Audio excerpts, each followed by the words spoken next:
Ladies and gentlemen, how are we doing? Welcome to the match review for Lincoln 1, Chelsea 2 in the Carabao Cup. I'm gonna keep it a buck with you guys. Not a good enough performance. Not a good enough performance. That performance did not instill me with any confidence whatsoever. But at the end of the day, we get the result, right? We get the result and we move on to the next round. And Maresca, please, please, please, whatever you do, do not get knocked out of this tournament. Please. At least make it to the semi or the final, because we cannot have a repeat of last season. If that happens, guys, I'm sorry. I'm going to have to start really having some hard-hitting questions. And I'm probably going to start being a little bit more negative about the coach. Listen, my integrity on this platform, what I say, keeping it a buck, being transparent and honest and non-biased as possible as I can be, is everything for me on this platform.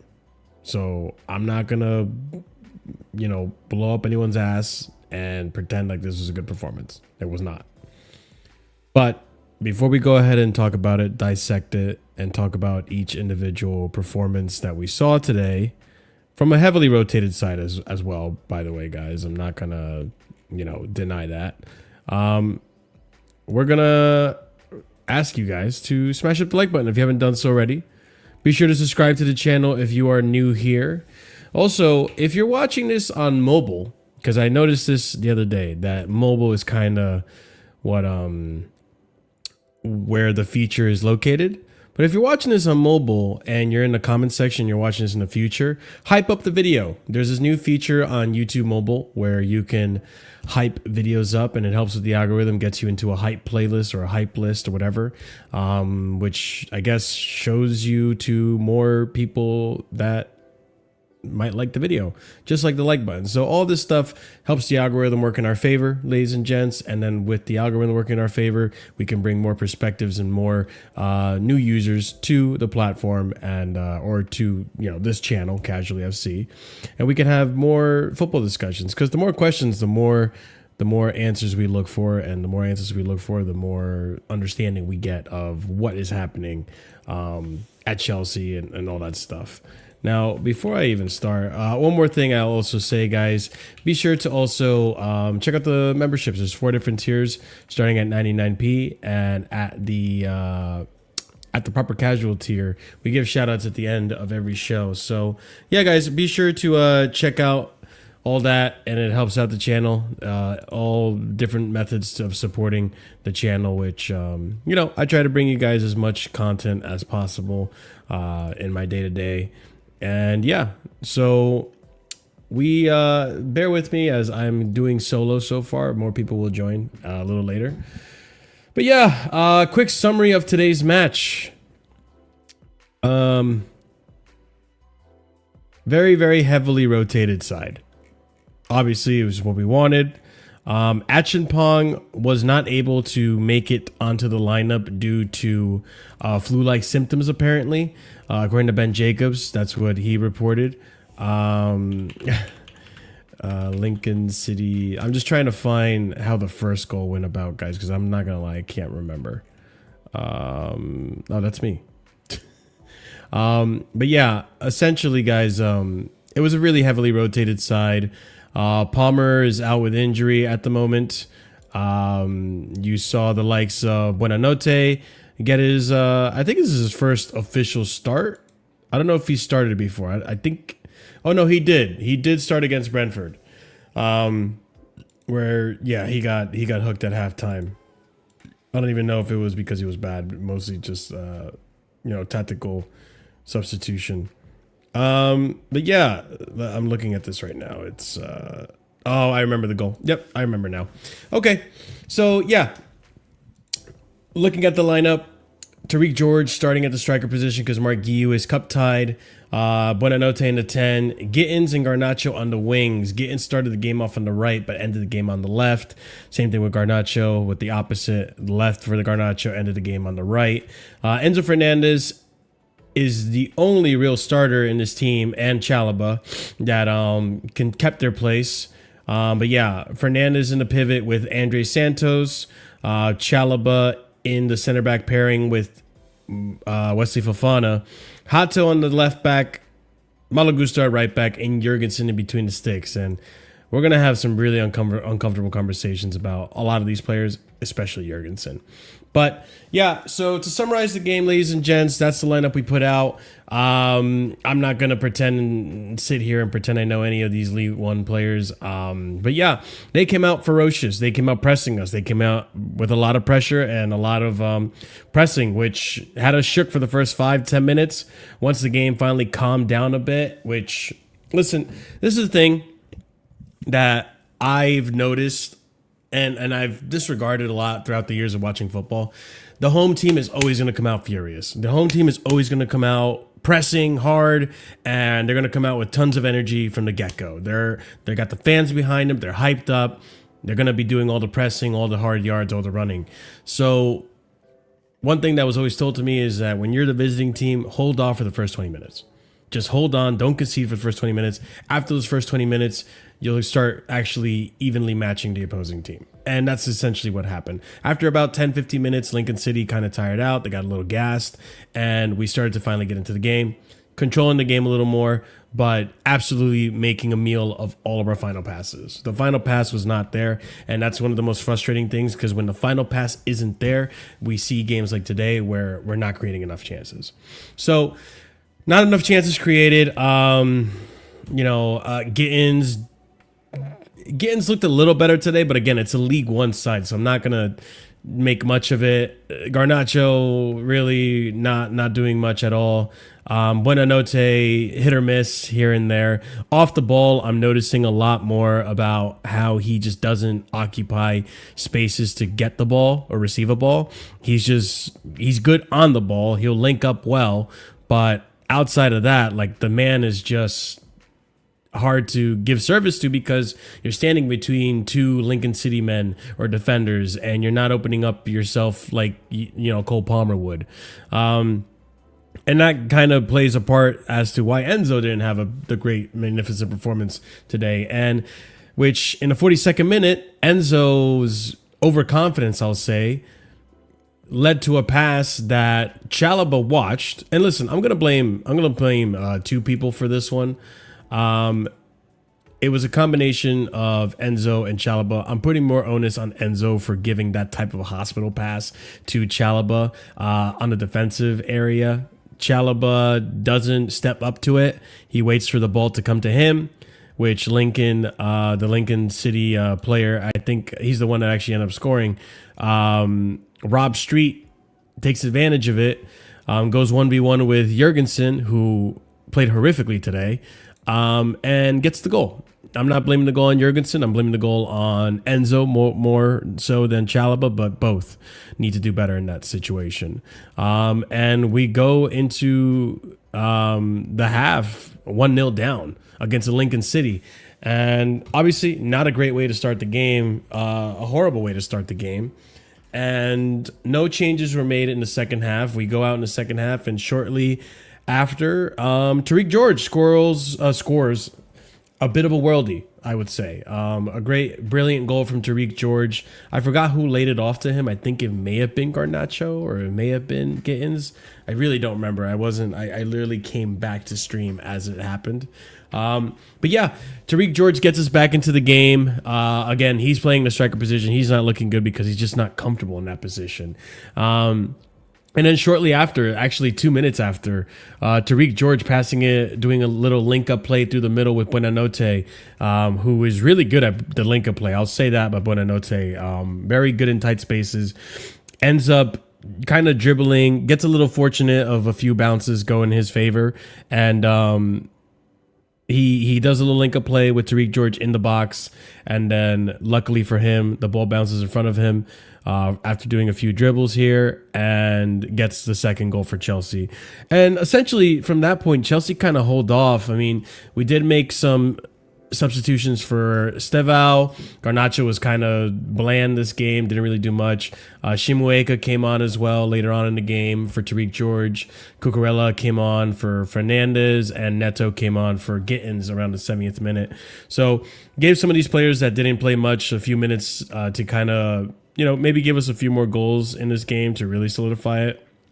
But at the end, Reggie Walsh came on really for nothing. But yeah, it's a 2-1 performance, but very much like last season, it's just not, it wasn't a convincing 2-1 performance. I'm glad the players stepped up the way they did. Obviously, we don't want to lose this early in the Carabao Cup, but there was some chances that Lincoln City had to equalize or even score, or even get ahead of the game due to just the defensive woes we had with Chalobah. Fofana I thought was all right, but you could tell he's still shaky, heavy touch on the ball. He's not match sharp. And goddamn, man, I can't believe I'm saying this, and I'm going to full screen. When fit, Rob Sanchez is clear the #1 goalkeeper. I can't believe I'm saying this. It's ridiculous that I'm saying that for Chelsea, of all teams. Jurgensen was absolutely horrible today. Let's be honest. I think Jurgensen today had more errors in the game. Maybe that didn't lead to goal, but more errors in this one game than Sanchez has had up until... Actually, there might be equal amount of errors since Sanchez has had up until this point of the season.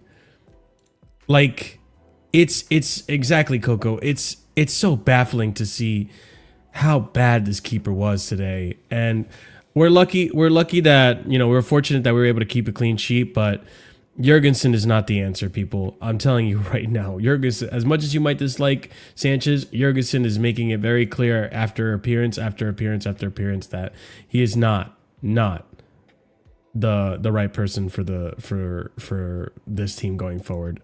He's definitely a backup keeper, if that. But JP also saying this, it's heavily rotated, but still should have done way better. And that's where I'll give a little bit of a benefit of the doubt. Yeah, heavily rotated side, the chemistry's not there. But individually, these players should be good enough to do a number against Lincoln City. Mind you, Southampton nearly ended up going to penalties with Liverpool, but regardless. For some reason, guys, I'm not that disappointed by this performance because I kind of saw it coming. I had a feeling that against these small teams, for whatever reason, our team just does not want to show up. I don't know how true this is, JP. I will confirm as I read through the news for the Casually Chelsea show this Sunday. But yeah, apparently Guiu was eligible to play for us after all, and it wasn't cup tied. I don't know how true that is. Maybe that's a rule that only works at a certain time into the tournament, rather than from the get-go. But yeah, the only players that I feel like today could really hold their head up high and be proud of their performance, probably Malo Gusto to an extent. I think Malo Gusto was pretty solid today. I can't recall Jarell Hato giving us much issues. I think he was relatively quiet in today's game. But Santos, I think, had a decent performance as well. Yeah, just not very much to be happy about with this performance. I'm not gonna lie, guys. But CP, I've talked enough. I don't know if you're still there. What's your analysis in today's game, man? What'd you think about what you saw? Yeah, what I think I was talking to you off stage. We are fucked when it comes to anything involving the air.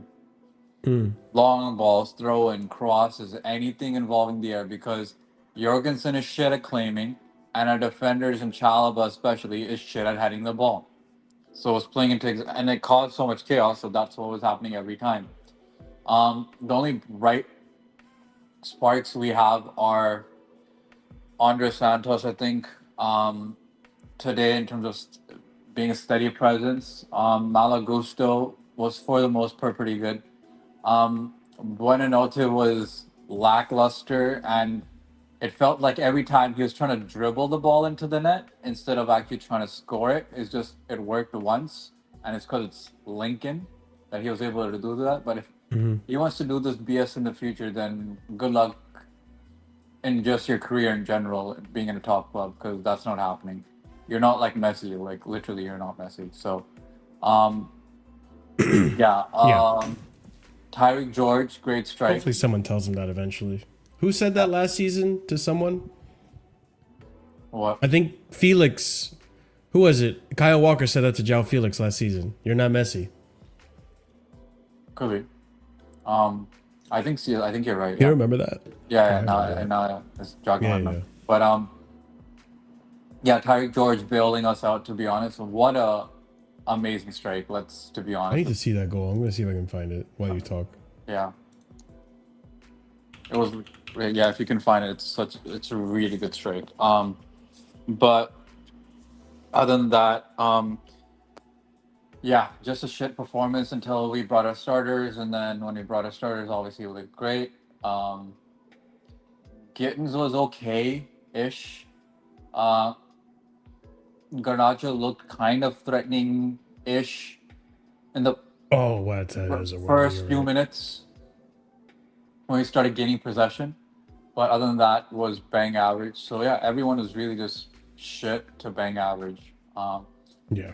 So no one made a claim for not even being a good super sub, let alone a look into the first team, because everyone was fucking ass. Yeah, 100%. I guess by sides, you could say Tyreek George, who got us that goal. You could say, and I guess Buonannotte, but mostly Tyreek because he got the assist on the goal. But yeah, other than that, it's a shit performance. Hopefully, we do better. We won 2-1. Similar to what Liverpool just did with having similar amount of starters and Isak and everything like that, but they have the luxury of being top of the league, and we are the luxury of being in a shit form. So yeah, I'm not gonna lie, guys. The form has been worrying. Like, obviously, like, I'll still hold to what I always hold, guys, which is things can always turn around, right? But I think I expected by year 2 of Maresca ball that most of the players would kind of have fluidity. And I'm not saying this is the game to look at for that. Obviously, it's a heavily rotated side. Chemistry is going to have to be built up, and it's not going to be there. But like, fluidity was what I was expecting for United. Fluidity was what I was expecting for Brentford. Like, just knowing and understanding each other on the pitch, and just not hesitating to find each other making runs, to find each other making through ball passes and so on and so forth, right? Like, it's worrying to see that this is still occurring, to me at least. But things could turn around. We could still get results from games we weren't heavily favored to, but we're making a meal out of a lot of these games, and it's just, to me, it's not. It's worrying. It's worrying. Like, we can't keep doing this throughout the whole season and expect to be in a title charge. And even some of you guys have checked out and already feel that we're not in a title charge. For me, I'm kind of leaning on that direction too. I'm not gonna lie to you. I thought this season we can be in a title, fight, second, and only second by a few points. But seeing the way we're playing, even some of these guys, it's starting to worry me that maybe we can't. But obviously, I'm gonna be patient, and see how it plays out. But, you know, this is our easier run of fixtures, guys. Like, the games are not going to get easier. And we need to start picking up points consistently and convincingly in these games. I know we have injuries. That's fine. But we have squad depth for a reason now. Like, you got to make use of it. And to an extent, I got to give kudos to Maresca for actually rotating the squad. Part of me, CP, was actually worried that this guy was going to go out heavy like he has in previous lineups where like Noah, for example, or in the Conference League, like where he would go off with a really, really strong lineup when it wasn't necessary. CP might not be there anymore. I thought you were just making a general statement, not asking a question. Oh, no, I was asking you. No, like he had to start, like he knows himself in terms of player welfare that he has to rotate some players. So I thought Josh was going to be there, but you were telling me that he apparently was sick or something. Yeah, he has a flu apparently, according to Ben Jacobs. Yeah, that's fine then. Other than that, it's kind of the lineup that I kind of expected. Besides the Marguerite news that I also heard, that's what I was talking to you about before it started. That also was hearing news about Marguerite being eligible. Like yeah, a few hours apparently. ago. Yeah, so I'm not too sure about that one. But other than that, everyone else was kind of who I expected to play. Yeah. So here's some, before we continue on, big up Julian for the £5 super chat. If Maresca plays Enzo ahead of Santos, that tells me everything and confirms my suspicions. He needs send message to him. Bench him against Benfica. I don't know if he's going to do that. Like, I see where you're coming from, and I understand Enzo wasn't great today. But, I don't know. I just feel like, knowing Maresca, he's not going to trust Santos. Maresca likes experienced players. And it's showing every time that we see these lineups come out. Every time we see Achimpong not on the bench. You know, Guiu not on the bench. You know, Estevao getting subbed off early instead of being kept on, who was fully rested against United. You know, all suspicions are leading me that, like, you know, even Buonannotte not making it on the bench. Like, everything is telling me that he prefers the more experienced, honed players than relying on youngsters. So I just don't think it's going to happen. Although I see where you're coming from, and I don't necessarily agree that that should happen, because I think for as bad as Enzo has been so far, I feel like there are some moments where he does get robbed of like what could be an assist or a creative pass or a key pass. And yeah, it's 50-50 for me. I don't know if you agree, CP, with Enzo. Let's talk about Enzo's performance today, I guess. I thought he was very mid to me. Concedes the goal. Obviously, it was a stupid play, which I'm sure he knows, but he was more of a deep lying playmaker at times today. Not really box crashing much, which is where we prefer to see him at times. But I just don't think the passes were as clean today. I don't think he kept possession as well as he normally does. I don't know if you agree, CP, or what's your analysis on Enzo Fernandez?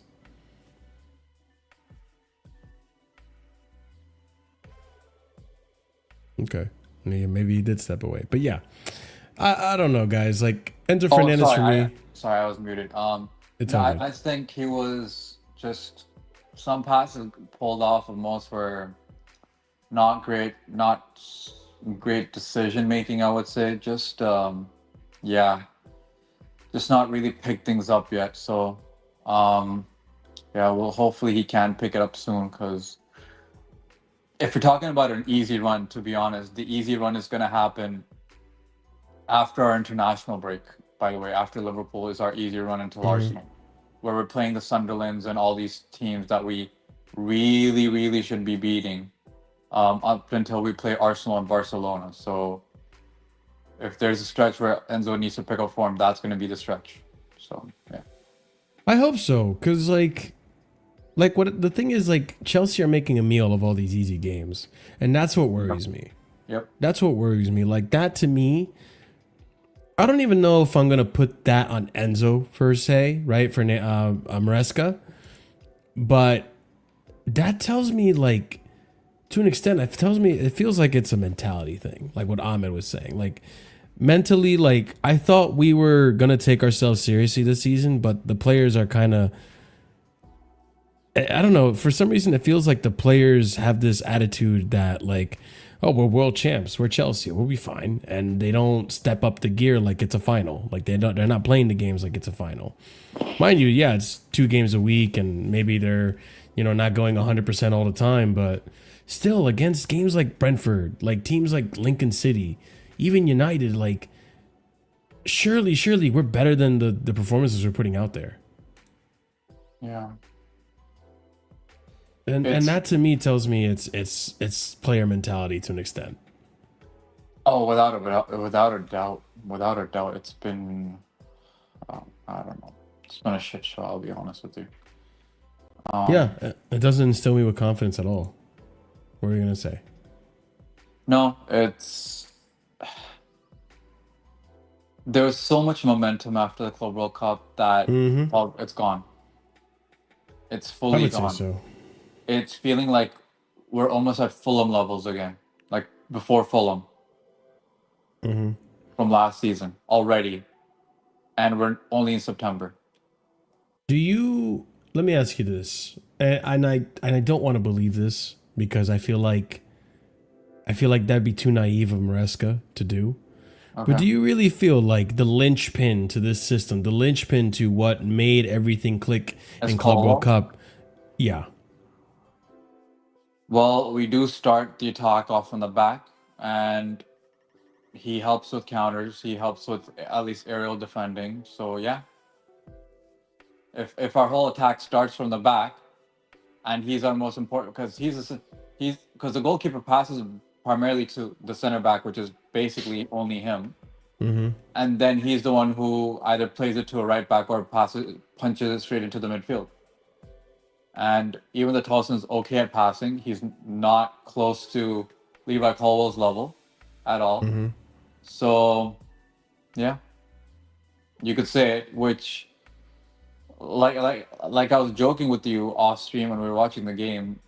The more he's not playing, the more he's starting to become like Maldini level.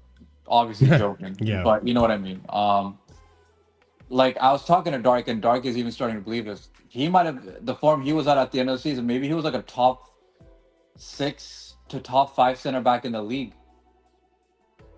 The way it's going, because if we were on that form near the end of the season, Yeah, I could see that. right, and how he was Because of in the the Club amount of World clean Cup, sheets we kept. yeah, and the Club World Cup, you're telling me he was holding hands with these idiots in terms of Towson, Chalobah, and Jorgensen and Sanchez, and we had the 3rd best defense in the league, and we were shutting up shop near the end of the season, and you could say he's the main reason we got Champions League secured, because he's the one who scored the only goal against Nottingham He does Forest, score the goal, yeah. right? And he's the one who got the 2nd assist for Palmer in the Club World Cup. Yeah, it's true. So he really had an influential role in the end of the season, to be honest. I think the thing that bothers me, right, and to an extent, big up Scott, to an extent makes me... This is a criticism I had of Maresca last season, and I'm going to regurgitate it now this season. When your initial plan doesn't work, where is your plan B? We saw it against United, right? He came out and said when Sanchez got sent off, the plan went to shit, right? He didn't say that word for word, but he essentially implied that he didn't know what to do after that.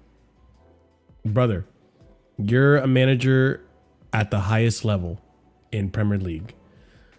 You must be prepared for anything. And that is one of those things. You must be prepared to have a backup plan in case you go down to one man, or go down a man, or in case the system you're currently implementing isn't working. And I know this guy is capable of being flexible with his system. Like we're seeing a bit of a different system than what we saw last season, right? So like there's flexibility there. There's something you can do. Like I don't know. To me, it frustrates me to see that this guy is stubborn to an extent where it's like, I'm going to keep trying and trying with my system until it works. And we've seen like when he's become versatile, when he does like switch it up a little bit, it does favor us. Maybe not all the time, but again, I also need to reiterate and remind myself that I should take this win with a pinch of salt, but not the performance. Not entirely, because I understand the team isn't fully gelled. Like this is a fully, almost very rotated team. So I understand like it's not going to gel from the first game, but still, it's Lincoln City. Like you should be able to be doing Rabonas around these players and tiki taka, and you should be able to express yourself on an individual level and be just fine. But Scott, what are your thoughts on the game today, man? Did you watch it? No, I didn't. I've been asleep. I'm home now. I'm recovering from being on holiday. Sure. But everything I've heard and read is not surprising. It just seems like we've wasted a season again, which is like really disappointing, considering how last season either started or finished, depending on how you view this the Club World Cup in terms of where it is in the season. But yeah, it's really disappointing to see. Because I'll be honest, like if you're having performances like we based on like what I've heard about the not Grimsby, Lincoln, you're having performances like we did against Bayern. Our league form has been sketchy. Like this season's just going to be another fourth place, and that's it. And it's like that's cool. I'm glad we get Champions League, but there's no improvement. There's no pushing on. There's no trying to improve. There's just it's exactly what I said it would be. In terms of, it's just wait. It's just wait for these players to get better. Wait for these players to break out, and then we can push on. It's like that's such a bullshit way of trying to run a football team. I'm sorry, that's just a bullshit way of trying to run a football team. No football team in world football runs like that. That's stupid. Because, like I said in the stream the other day, it's just variables. There's 1,000,001 variables you've got to account for, which we haven't accounted for. So it's just fucking waiting. It's just waiting and hoping these guys break out, because if they don't, like, we're fucked. Was Jorgensen as bad as I've heard he was today? Oh, he was horrible. He made more errors today than Sanchez has made all season. That's if that's true, by the way, that means he made at least 4 or 5 errors in one game. Yeah, because Sanchez is on 3 or 4. Actually, no, none of them led to goal, but they were. I mean, CP, I'm not exaggerating, right? Like we don't know statistically, but it felt like he made a fucking like similar to Sanchez. Yeah. Like, and it's our backup, by the way. And I saw a tweet the other day. We spent 82 million on goalkeepers to be waiting on a 19-year-old kid. Mm-hmm. And this is where, by the way, because I'm going to talk about the transfer window slightly, Marshall, but go for it. I saw people, because people have been speaking about, obviously, in terms of like wanting, or we should have got Maignan, we should have got centre back. And the rebuttal from some people seems to be, oh, but we had to buy to sell. Because we spent 82 million on 4 fucking keepers, I think it is, for none of them to be good enough. So don't give me that buy to sell. We spent 95 million on 2 backup left wingers. Mm-hmm. Like, that, I'm not hearing buy to sell when you are the reason it's buy to sell, because you're making stupid errors. By the way, hate to be the bearer of bad news, but we're locked into this whole rigid structure of buying and selling and having a certain amount that we need to uphold in terms of spending with UEFA for another 2 seasons after this. Great. Yeah, so expect more lackluster windows going forward. Do you know what the problem is, Marshall? That in a vacuum is actually not an issue, because if you buy smartly, it doesn't matter. But we haven't bought smartly. Like 95 million, I think, or 95 plus on 2 left wingers. neither of which can start for us in the league currently. Mm-hmm. So yeah, they like, weren't that great today. You don't need to be like in this position where you can spend all this money and not under UEFA scrutiny to realize that that's fucking stupid. Like that's ludicrous. Obviously, I think I know the answer, and this isn't what we want. But I'll ask you guys this: if, for example, we don't make progress in the table for the Prem, right? We finish in 4th again. If we were to go far in the Champions League and far in these cups, would you guys see that as progress? No. What, like, it depends. How far is far? Like, let's just say we get to the quarterfinal of the Champions League and the finals of the cups, or semifinals. Semifinals. Nope, I'm not doing quarters. Semifinals. I'll be honest. I'm gonna say no, and the reason I'll say no is more because, like, if we get into semifinals and finals of cups, I want to win them. Mm-hmm. If we don't win them at that point, if you get to that stage and fail to win, that's just a failure. Because we said the same for Poch, and so I'm going to be consistent. I didn't give credit to Poch for getting to that final because he fucked up at the end. So who cares that he got to the final? Because you bottled it when it mattered. If we get to semi-final and final cups, you need to win them. Yeah. The Champions League's an interesting one because I wanted us to get like quarterfinals or try to get to like the quarters if possible. So like that will be good, but ultimately, do you know what it is when it comes to this like for me with progress? It's just league, and the reason I say that is because we have gone. What is it? 9 years after this season. It'll be 9 years without a league title. Yeah. After next season, because it will be after next season, 10 years without a league title. Yeah, decade. Yeah. Like, and the reason I even bring that up is because I'm already future projecting what's going to be said.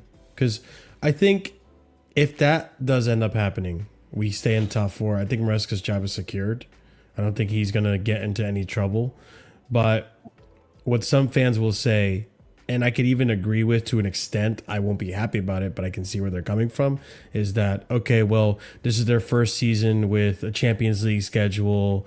Maresca's inexperienced. He managed to at least maintain, the top 4 performance or maintain position in the league and make it far in the Champions League. So next year we can really go at it. Like, I don't like it, but I already can foresee that happening.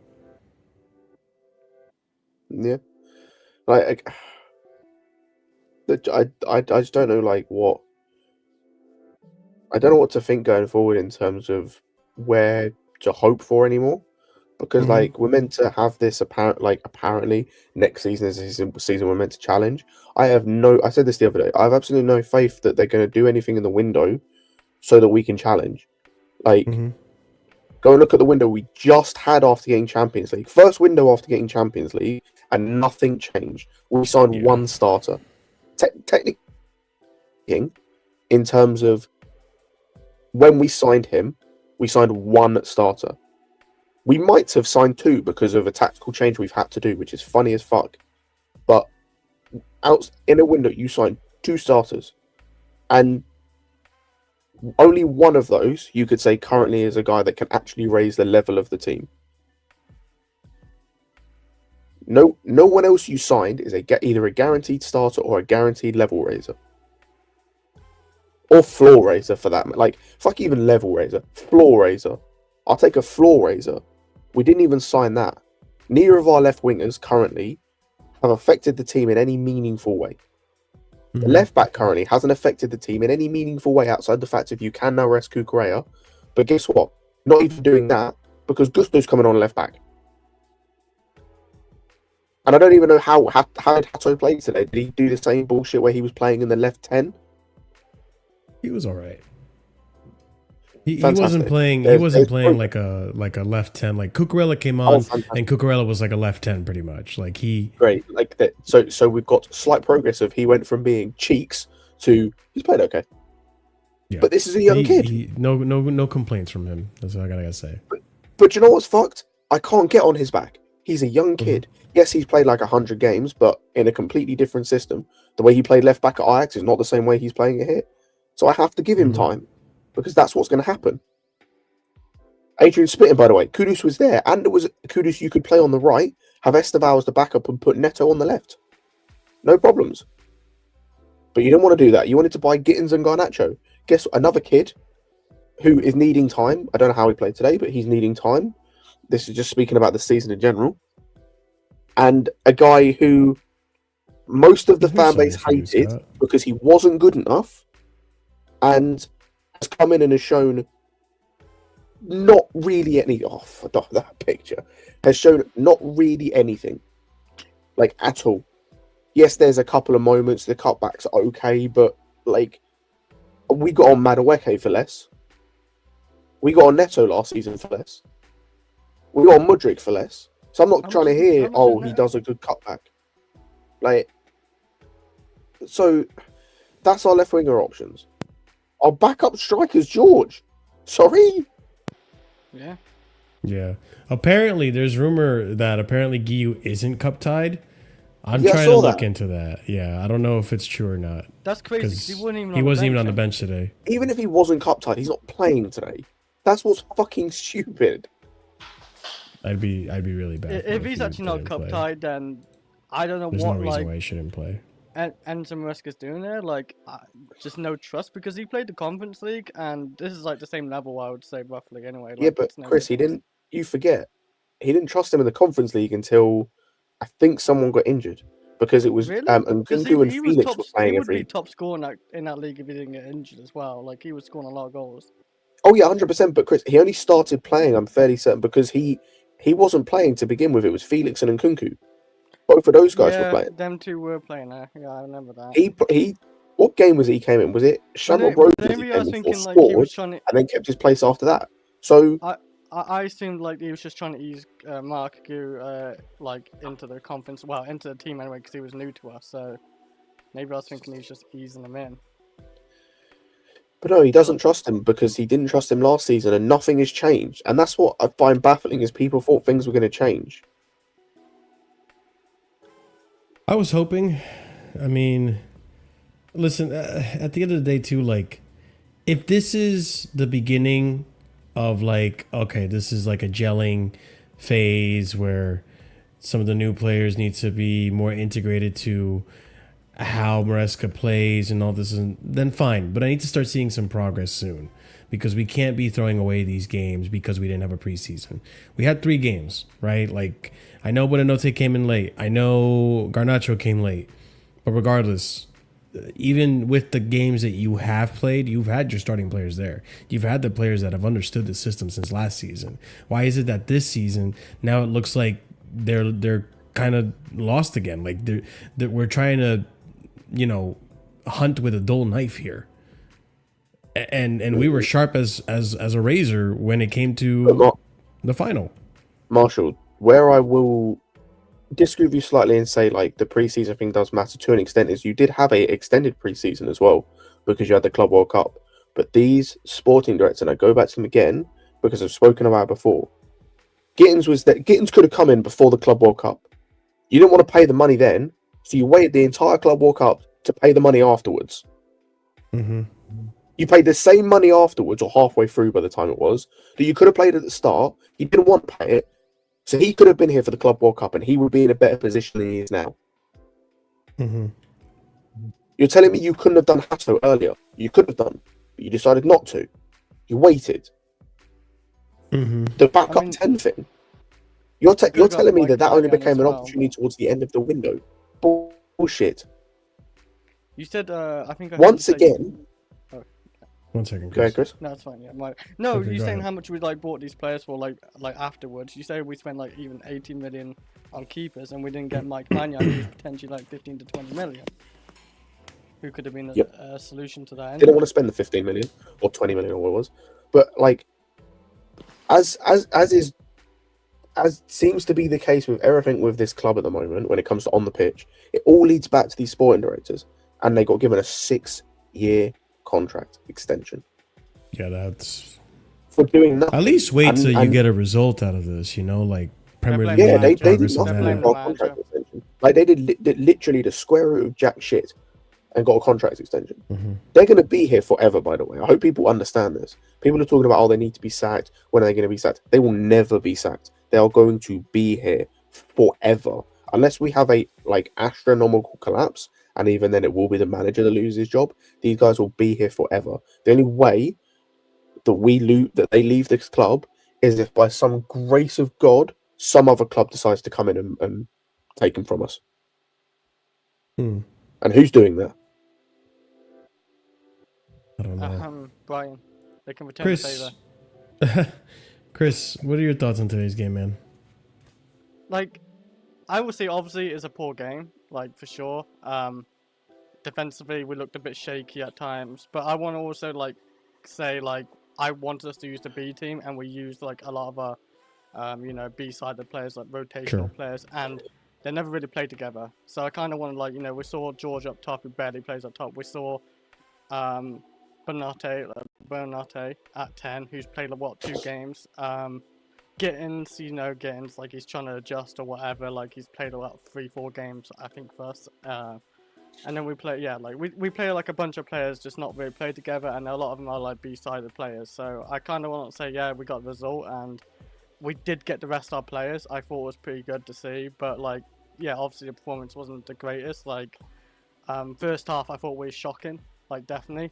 It just took a moment of brilliance from George, in all fairness, to get that goal. Like, he didn't really do a whole lot, but do I really expect a lot from George when he's not really a striker, or he doesn't get to play a lot of games in general? So, yeah, George, I've noticed now, George just gets those like big, brilliant goals like from like outside the box now, like just for us, because he did it for like Fulham as well, where it just got us into the game again, and then Neto scored the second goal. And he did get involved for the second goal as well, with that great like hold-up play and link up to Buonannotte for that goal as well. That was a great finish from Buonannotte. It's like with Gusto. I would say Gusto played well if he doesn't shoot or something like that, because like I thought like on the ball he was taking on his players and getting fouled or just getting forward. Defensively he looked, I think, okay, but yeah, and the keeper. It was interesting because he did not concede a single goal from all those like punches or claims, or he was very lucky today. I would say that like Jurgensen was very lucky not to concede one of those goals, because the goal we did concede was, for me, Enzo Fernandez, for me, because you should not be crossing the ball from like side to side from like the defense area, in my opinion, because I've been told as a defender never do that because it can be risky. But and I don't really like, people say Chalobah, you know, heading, but I don't think it really got to his like heading area. Like it didn't really get that close to him, I don't think. But we got the result. I kind of expected, like, I thought it'd be maybe 3-1. I thought we'd still concede because our defense. Yeah, why not, Banana? We'll do it. It's looking very worrying, our defense. We got the best fullbacks in the world, I would say, but our centre back area is leaky. And showing about Colwill, it's definitely going to show this season as well. And we use like Fafana and Chalobah still at centre back today. Sure. Yeah, we got a bit lucky. I'll read these comments since Scott didn't get a chance to watch the game. Enzo Maresca on Jurgensen's performance. I don't know how many balls they put in the box tonight. It was not easy for any keeper, to be honest. I think overall, even when we concede against Brentford from a throw-in in extra time, it's not easy because they tried to crowd the keeper. It's difficult. It's Phillips' first time of the season, so it's not easy. So he's kind of bailing out his keeper. By the way, yeah, Scott, since you didn't watch the game, they did try to... Apparently the new meta in the UK is throw-ins into the box. I mean, I saw before. I think I saw earlier on today the manager talking about it, that being a tactic that was going to be used or something. Yeah, it's a lot of what they're doing, but this is pretty much the goal, people. So Scott, Enzo Fernandez, Enzo Fernandez in this position I literally pulled up the highlights now. Yeah, it's crazy too because the goal was conceded during a replay and we didn't even get to see it. Yeah. Until the replay here. Like the Bayern game. So yeah, resetting the game and then he crosses it, and this player. See, I don't know about Chalobah. I'm not blaming Chalobah entirely, but Chalobah should run to it. To me, it's Enzo's fault, and I thought Enzo was good at creating chances and stuff, but that was. It's not a good pass from Enzo either, to be fair. Like, if you're going to commit that pass, then Chalobah could be more aggressive, I would say yes. But he could be. But if you're going to make that pass to Chalobah, you need to get it closer to Chalobah. This is not close enough. Look I at don't where like those the type ball passes. lands versus where Chalobah started over here. Yeah. And he was trying to read the ball. And then, boom, it lands like there. And Bro, these highlights are dark. I am 2 minutes in. I am Like- 5.5 minutes into this game. also, it's again with Chalobah with the 50-50s too. Like, if you challenge for this instead of trying to hold up the defender, maybe you stand a better chance. But regardless, it might bounce like, to the middle Enzo- guy, though. I'm just saying, if Chalobah did get it and it still bounced to the middle, then he's free. Yeah. And yeah, I mean, and I see the header went to this guy and he Yeah, puts it like- away. Jurgensen almost gets it, but he puts it away. And Right, Jurgen it's- did the best he could. Like, he closed him down, like, made himself big as possible. But Mhm. I'm surprised he didn't concede another goal because he was doing some heinous stuff today. Yeah. I But the blame thing him is too, Enzo. like, part of me, and I think going forward, this is my preference. Going forward, what I would like is Enzo to stick with Tosin, Fofana. I think Chalobah defensively one-on-one, on the feet, sure, good. But aerially, we keep getting beat. Throw-ins like this, we keep getting beat. Like, he's not winning his 50-50s enough for me to feel comfortable with him being in the lineup. And the reason I say that, guys, is because I remember last season, Oh my the partnership God. of Colwill and Fofana was very shaky. It took about a month or so for it to finally stabilize and be a little bit more consistent. And that's what I think Enzo Maresca is trying to do. Because we keep chopping and changing the center back pairing, you're going to have the same issue that Pochettino had in his season, where you guys remember, I'm not making this up, every game it was a different center back pairing. Am I lying? Last season? Pochettino's season. Oh, God. It was like Russian roulette, I think, with Pochettino, though. Exactly. So you do have to stick with the center back pairing and see it out to an extent. I just think Chalobah's been the weakest link so far, and it's just, I don't think it's This worth. season, yeah.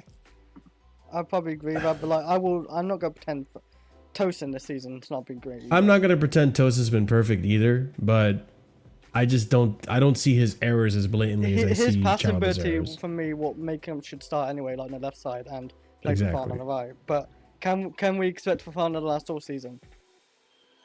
That's what I Do me don't a favour, know. Martin. Like, Can you go back and just show me the goal? Like, I just want to see what Enzo does in this goal because I can't watch any highlights. See, like I don't know if the other guy should, because you can see the player running towards What it. the fuck are you like? What the Yeah. fuck is he doing? I don't know. It's a we've bit done these risky. passes before, but this is a bad pass. It's too risky though, Mm-hmm. especially if you got the It's- whole like four like push. Well, yeah, especially considering like if this was against PSG, you're not doing that because PSG Of are course not. marking Yeah, you they- up and pressing you this high. Like the whole first half, Lincoln were pressing us like crazy, like rabid dogs. I saw, bro. Like, I'm watching these highlights. In the first 5.5 minutes, they were Yeah. like peppering us. They were Yeah, dogging first us, half was man. absolutely awful. Even the second half wasn't the greatest, but They hit the post like 4 We just minutes got in a as well. I moment. noticed. Like, bro, Yeah. they yeah, Mm-hmm. it's terrible. Yeah, he tried it again later, and yeah, that is true. He tried it again later. He pulled it off that time. He got lucky, but yeah, it's he needs to hold bench. By the way, like he just needs to hold bench at this point. Who? it's unfortunate though because Asugo's hurt. No, you play Santos and Caicedo. I'm sorry. Like, I'm not Or, saying that. yeah, that where the part fuck is Lavia? Who is Lavia? You guys know who I, will, Lavia is? I know I do blame like I said I blame Enzo for the score, but like in that first half especially, Enzo was actually creating some dangerous chances. I'm not sure if the highlights showed it, but They won't. and I'm not saying Or he's maybe been they will. perfect because he hasn't, and he probably does need the whole bench anyway because it could be like he could be tired or whatever as well. Like he's been playing most games, he just needs that little break. Well, this game is the first time in a while that we've seen him play like a Yeah, he's playmaking deeper. role, like a deep lying playmaker, Yeah, versus the crashing Box in the box crashing, yeah. 10, which is why I was saying before, guys, like he's capable of changing up the system, but in game is where I get worried Like when you're coming out with quotes and saying that after the Manchester United game, like after Sanchez got sent off, the plan was in the bin. Like, all right, then have a plan B, motherfucker. Like, what are we doing? I mean, Instead, does he anyone should decided to expect a defend. red card after 5 minutes though? No, but like you should have a plan for if you were to go down to 10 men. Do you know what the ironic thing is? Or the funny thing is? I think yesterday, literally the day after our game, in one of the games, there was a team that went down to 10 men and I think still won or at least got a draw out of the game, like still challenged. I mean, it's possible. So like, I mean, who was it? Newcastle. Liverpool today went down to 10 men and still won. No, but they was were on like the 10 men in the like they was 80s. winning them. It wasn't 5 minutes. Oh, was it the 80-something minute? Yeah, Fair yeah. Like you Oh, know is how that we what got. happened when I left? Wait, Scott. Scott, do you know how XTK got a red card, by the way? Oh, Jesus celebration. Christ, Yeah, he was already on a yellow, and he just. I mean, took his it shirt doesn't off. matter. They won, but No, like, of course it doesn't matter. It's just funny. I never seen that. it's just. Oh yeah, here we go. You got to be a little more It was mature. Sunderland. Yeah, Sunderland. Sunderland got a red card and then came and draw the game. Still managed to draw the game. Can I ask what Like, minute? I'm sorry. Like, yeah, the whole red card throughout the game plan. No, it didn't. You throughout the game plan by taking every goddamn attacker off the football pitch. I actually agree. Yeah, he with panicked. that. He took too many off. He should. He I panicked. understand like taking It's- one of it's- them off, but like he took off Neto as well. Our team is a fucking mess at the The moment. fact that we're still talking about it just goes to show how damning that game was, right? Like we're not over. I'm still not over it. I'm still not not. over it. I'm so Because- upset about that. Because I've never seen head loss in a game like that from the manager. I've never seen that level of head loss to the point where you make 3 subs in 18 minutes. Bro, You make how do 3 think- subs in 18 minutes and take off our 10 and both wingers. I'm sure I'm No not the only fairness one with that feels this way, but Palmer like had to go off, didn't he? going into this season, and yeah, the Cole Palmer thing is also like, what the fuck, dude? You Just shouldn't rest have him at took that off point. now. That's the thing. You shouldn't have took off now. But like going into the season, I fully backed and trust Maresca. I still do to an extent, but now I have question marks after what you did at 100%. United. But I said this, Marshall, after the game the other day, like, this season so far from Maresca has been, like, so many weird decisions and, like, odd choices to be making in terms of whether it's team selection, tactical setup, utilization of some players. Like, there has just been, like, so many decisions that he's making where it's like, what? Like, Mhm. why? Why are you doing this? This makes no sense. Yeah. I was gonna say, Scott, I think, and maybe you missed it in the beginning of the show. I was saying, I think Ahmed's kind of on the, what the hell is the word I'm looking for? Is kind of hitting the nail on the head in previous shows where he was mentioning mentality, because let's see Maresca's comments here. So he was asked if he was angry at halftime. He said, absolutely. We prepared the game thinking exactly the way the first half was. Sometimes it's about desire, but sometimes it's about desire, but it's about experience. Jimmy Gittins never played in these kinds of games. Jarrell the same. It's more about desire, and we struggle in the first half. In the next game in Carabao is against League 1 or 2 team away. For sure, tonight's experience will be good. I have multiple questions about that. Firstly, what do you mean by these kind of games?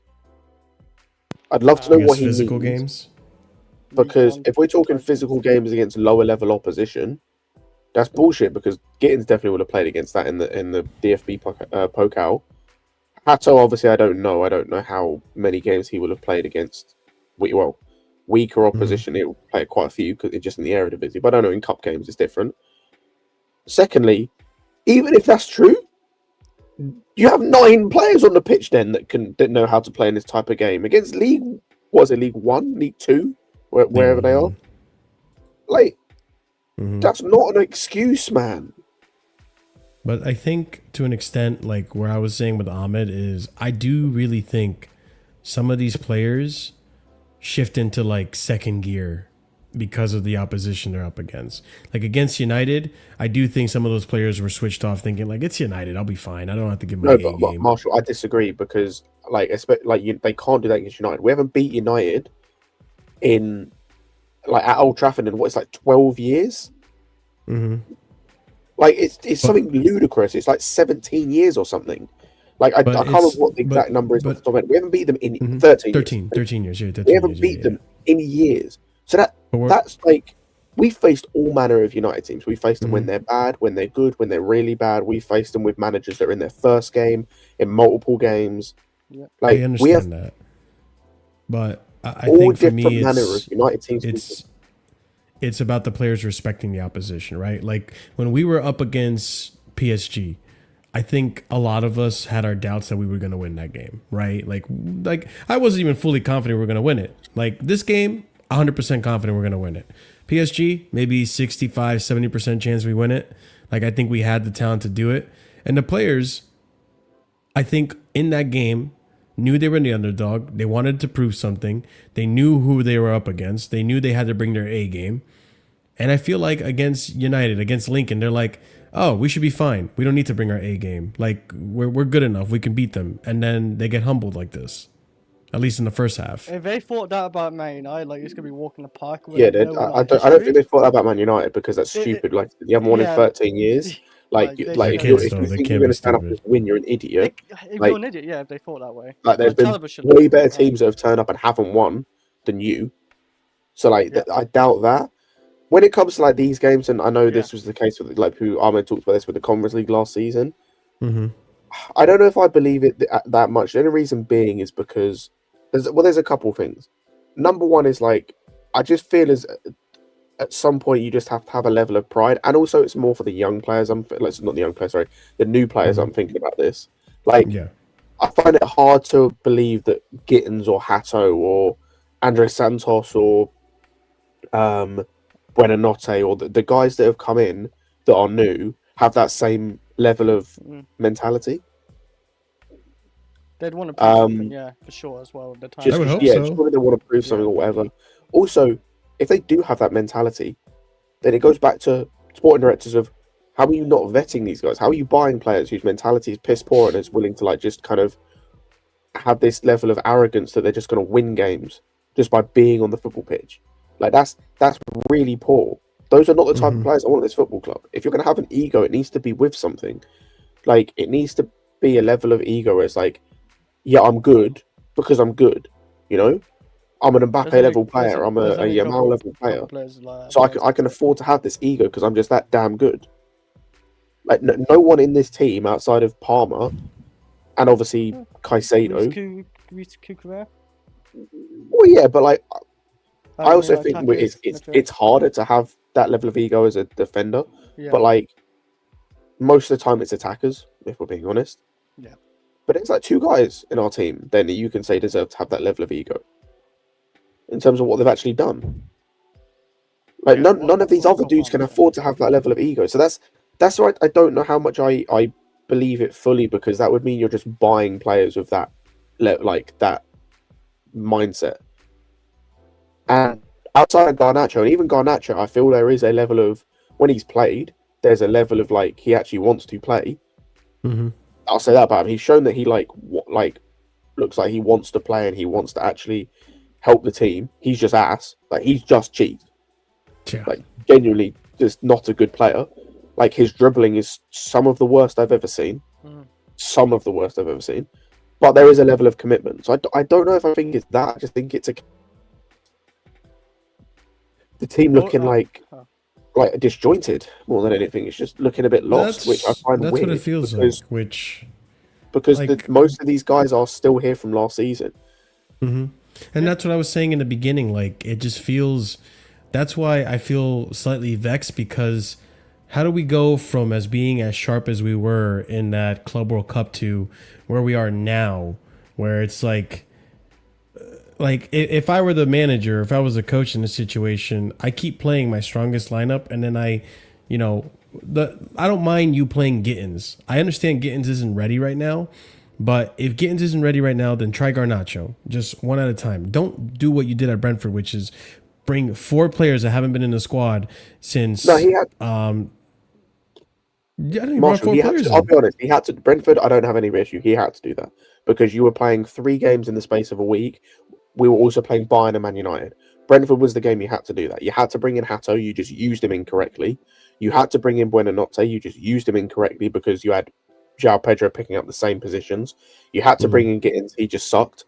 Who else was rotated in? Was it just those guys? Oh, then Fofana you didn't have to play. You should have played Gusto, but now we see why he didn't play Gusto, because he played and James played against Bayern.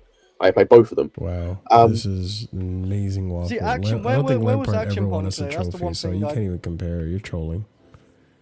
But yeah, so Brentford, I don't have issues in who played outside of Fofana, but I now understand why he played. It was more just the it was the utilization of the team and how the team is set up. Because, like I said, you had João Pedro and Buonannotte picking up the same positions in the game, because João Pedro wants to drop into those same positions because he's not really a proper striker like that. Like, we're seeing he has the capabilities to do that. It's just we're seeing now he is what everyone thought he was when he came in. He's a good utility guy who's probably primarily a number 10, but can cover a couple of positions. Can cover left wing if need be. Can cover up front. But he's really a number 10. Yeah. So, it's just... Speaking on, not even Buonannotte, speaking on some, let's actually go over some of the goals. Yeah, Lampard's best season, he got top 4 and didn't win a single trophy. Maresca's best season, he got top 4, won a European trophy, and then won the Club World Cup, beat PSG as well. Lampard's best season, we lost to Bayern in the Champions League. What are we doing? Like, Wait, is he trying to, we're like, comparing prove a point? apples to oranges here. Yeah, this man's trolling. I'm not going to pay attention anymore. Okay. What did Lampard do next season, by the way? Oh, then he got sacked, Yeah, right? I'm gonna wait. Yeah, where was he when he yeah. got sacked, by the way? And where did Tuchel bring that to getting top 4?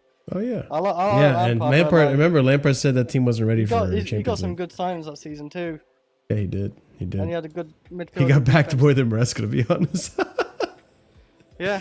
When you think about it, he got back more than useful Maresca signings, did. At least we brought in Yeah. at least we brought in a good centre back then. Thiago Yeah. Silva. We brought in Mendy, a keeper.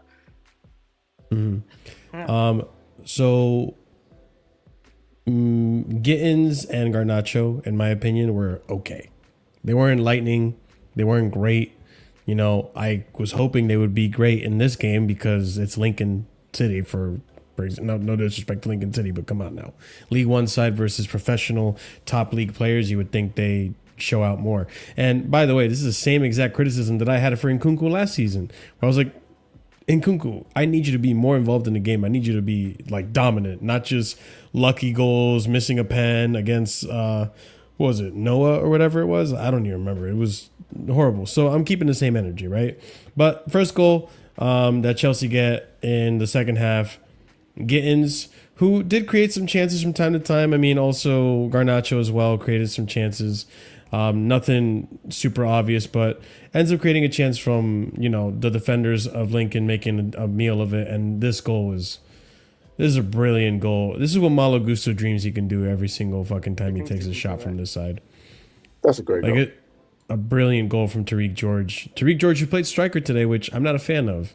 At least you're going to play Tariq George. His ball striking, George's ball striking is really good, despite his other faults that he seems to have. But he's a kid, so I understand that his ball striking is very good. By the way, I'm just going to point out there because I'm going to be consistent. Gittins does literally nothing in that. Based on the small clip we can see, because I don't know what he did before that. He does nothing in that. That cutback was shit. Like that was the same as the Garnacho one against Brentford. Like he just plays it, like he tries to play into an area, does a shit cutback, but because the defender decides to be a moron, it leads to something. Like, that's a dog shit cutback. Let me see if I can. No, I don't know if he. I didn't watch the goal live. Unfortunately, I was coming back from being outside. But yeah, I mean, he does the cutback. If that's a better center back, then this doesn't become a goal, to be honest. But yeah, I expected better from Gittins. Gittins, I guess we'll see in due time if he improves. Sadly, I think this is one of his better performances, which isn't saying much. But I was going to say, it's every other performance has been so bad. Yeah, it's not saying much. But this is a brilliant strike from Tariq George. Garnacho today. You thought? I thought they were the same, to be honest. I thought Garnacho was awful. I don't know if Garnacho... They switched too. So it started with Garnacho on the left and Gittins on the right, and then they switched halfway through.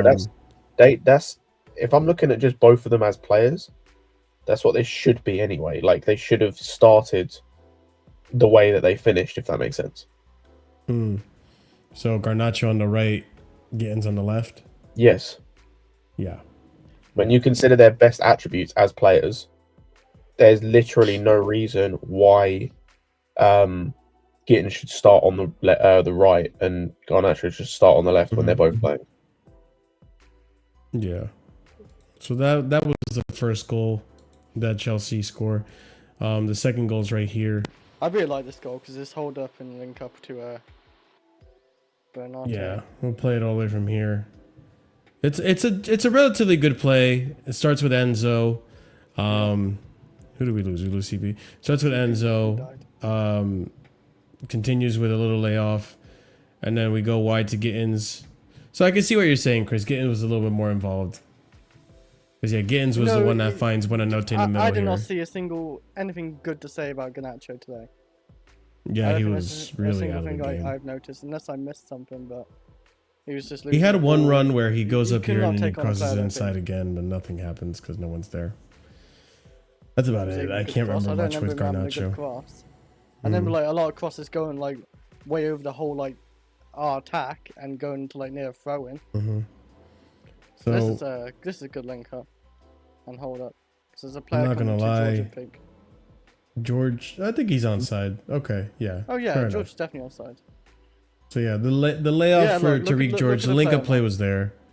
Like this is brilliant for Tariq to like find the gap in between the defenders there, and still find Buonannotte there.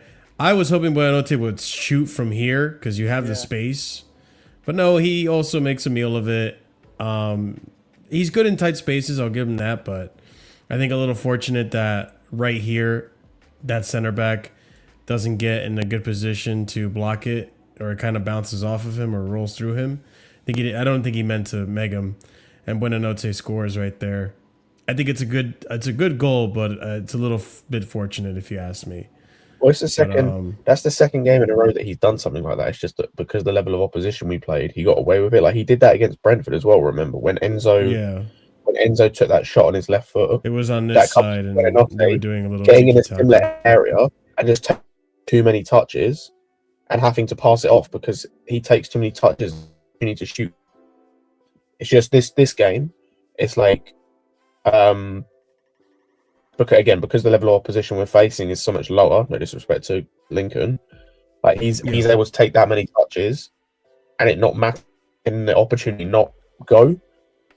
But yeah, like we've literally seen him do that 2 games in a row.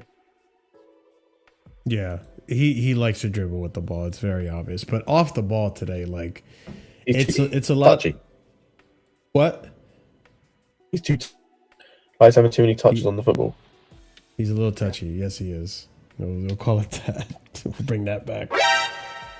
Hasn't cost me a goal right now, but once it starts costing me goals, the slander names will start to come back. But yeah, I think off the ball though, it's exactly what people were saying about his debut. Just doesn't get into the right spaces to receive a pass. Like he's always marked out of the game, and it's frustrating because I think that is part of the reason why you have Enzo Fernandez not have as good as a performance today as he could have. And mind you, like I'm not trying to make excuses for Enzo, but you know, an experienced player like that, like Enzo, he should be able to figure out how to get through that. But it just doesn't help his case. Buonannotte was, and correct me if I'm wrong, chat, but Buonannotte for the most part was marked out of the game. When he did get the ball, he looked all right. You know, it's just frustrating because a Cole Palmer in that position or a João Pedro in that position probably links up with you a lot more, finds the spaces, opens up, and, you know, is there to receive a pass. Buonannotte has to work on that. He has to work on that. But he does look decent with the ball. Exactly, Morning Zombie. I don't know if I can expect always a lot from him. Is this like his second game he's played and like he's barely been used? Like we thought like United game he would have suited it if he like even started over Palmer because Palmer's going through an injury, right? Like he's barely got the minutes so far.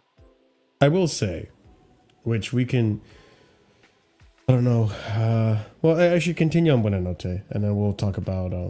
No, like I said, like I just think it's I think he might have to take a little bit more time in like 2 start. Well, yeah, 2 starts. I don't know how many more minutes how many minutes he's played, but I just don't expect a lot yet right now. Anyway, he needs to adjust and get used to the system, the players around him. There is something like about him. Like, he's good in tight spaces. He's good at like doing his passes. It's like simple passes. He doesn't do anything really too stupid. What I've seen so far. Like you said, he got it as well. He got a goal today, so wasn't too Oh, much by the about way, it. Scott, here's another one for you.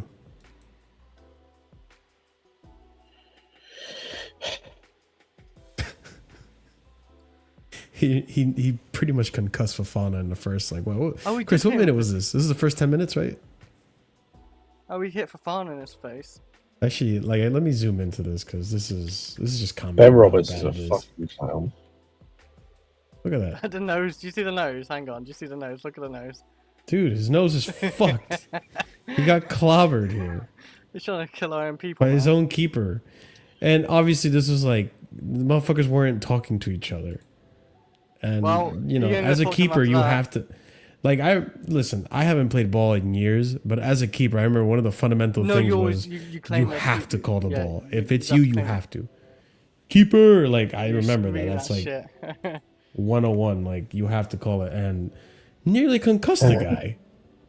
Unless you did shout, Fofana just didn't hear it. I don't know. I don't know. It wasn't good. It wasn't good. But yeah, you probably didn't call it. This picture is right. No, this is diabolical, Twitter. You're diabolical. This picture was right next to it. What the? So this is. Then there's this. Yo.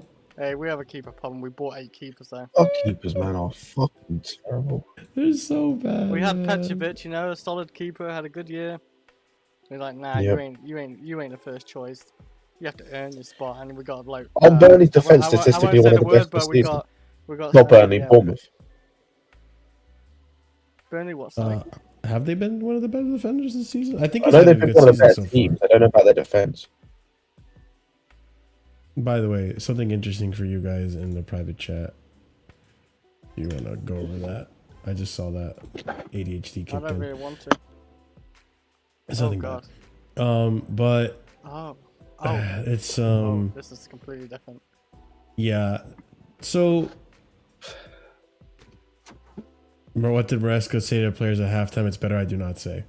Yeah, it sounds like Maresca was really pissed off at halftime, and rightfully so. He should be.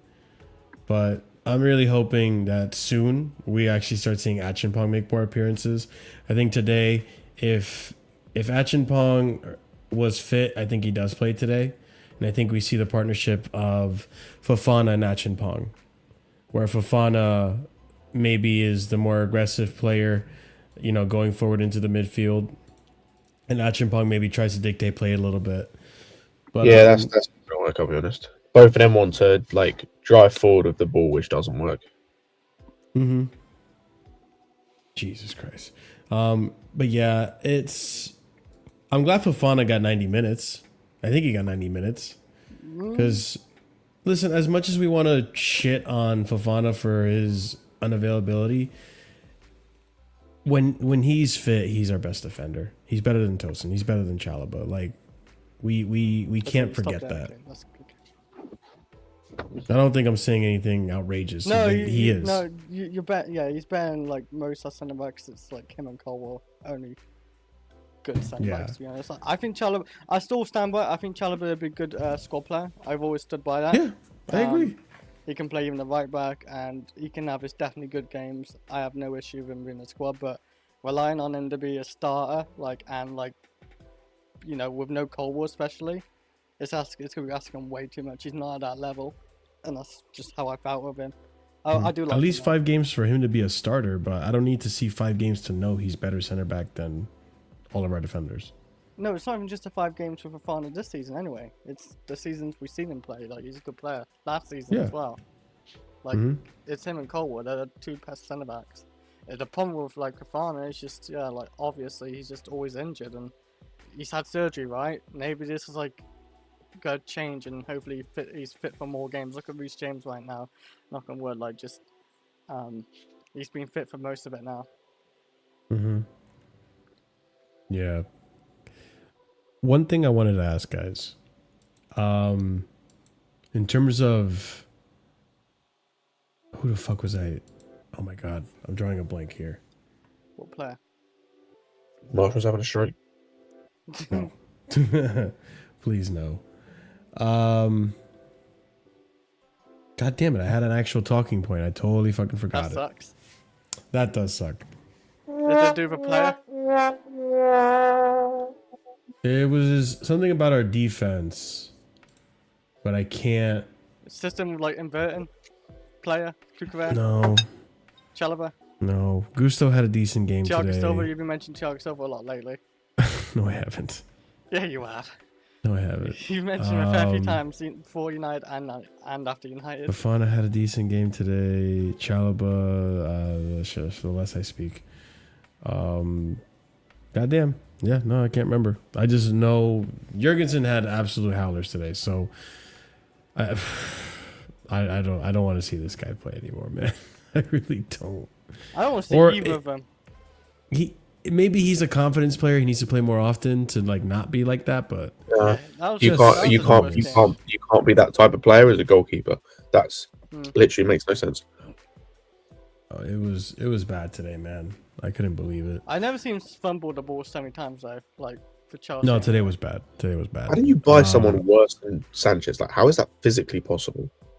TKL is pretty on spot on here. He's on my end here We tried right to now. kill the man off, but turns out our backup was even worse. No, but he actually might be worse than Sanchez, and that's saying something. And that's coming from me, by the way. But Question for you guys. Well, I somewhat remember what I was going to say, but it's a hypothetical. I know it's not going to happen, but if you were the manager right now, do you? I think I know the answer, but do you give this idea any time? This Aussie. You know No. my answer. You know my answer. Okay, no, just wanted to ask. He does not. Because fit our Maresca said system. this. I'd love to give rest to Tosin and Trev. The problem is that we also have Wes playing after a long time. So if we rest Tosin, if we rest Trev, if we rest Wesley, probably need some someone to play. Hato in the back. I don't mind that. That's not a bad shout. Tosin does not have the like pace or anything like that. Like to play the higher line, he'll get caught out too often. Like, if we send that's back, the then problem, yeah, right? then The yeah. high line, right? I don't like him in that high line, and he'd probably be forced to play right back to sit and Oh, deep. Jesus Christ. I'll be honest, it's more than just the high line. Like, his passing so far this season has not been great. Oh, Tosin. But yeah, Tosin. Like the whole back line is just a mess, or the centre backs a mess because. And this is the issue, and ultimately, this is why we needed a centre back, like at least one. I know some people say we needed two. We needed at least one, because our best two centre backs currently, our best centre back currently on form is an 18-year-old kid.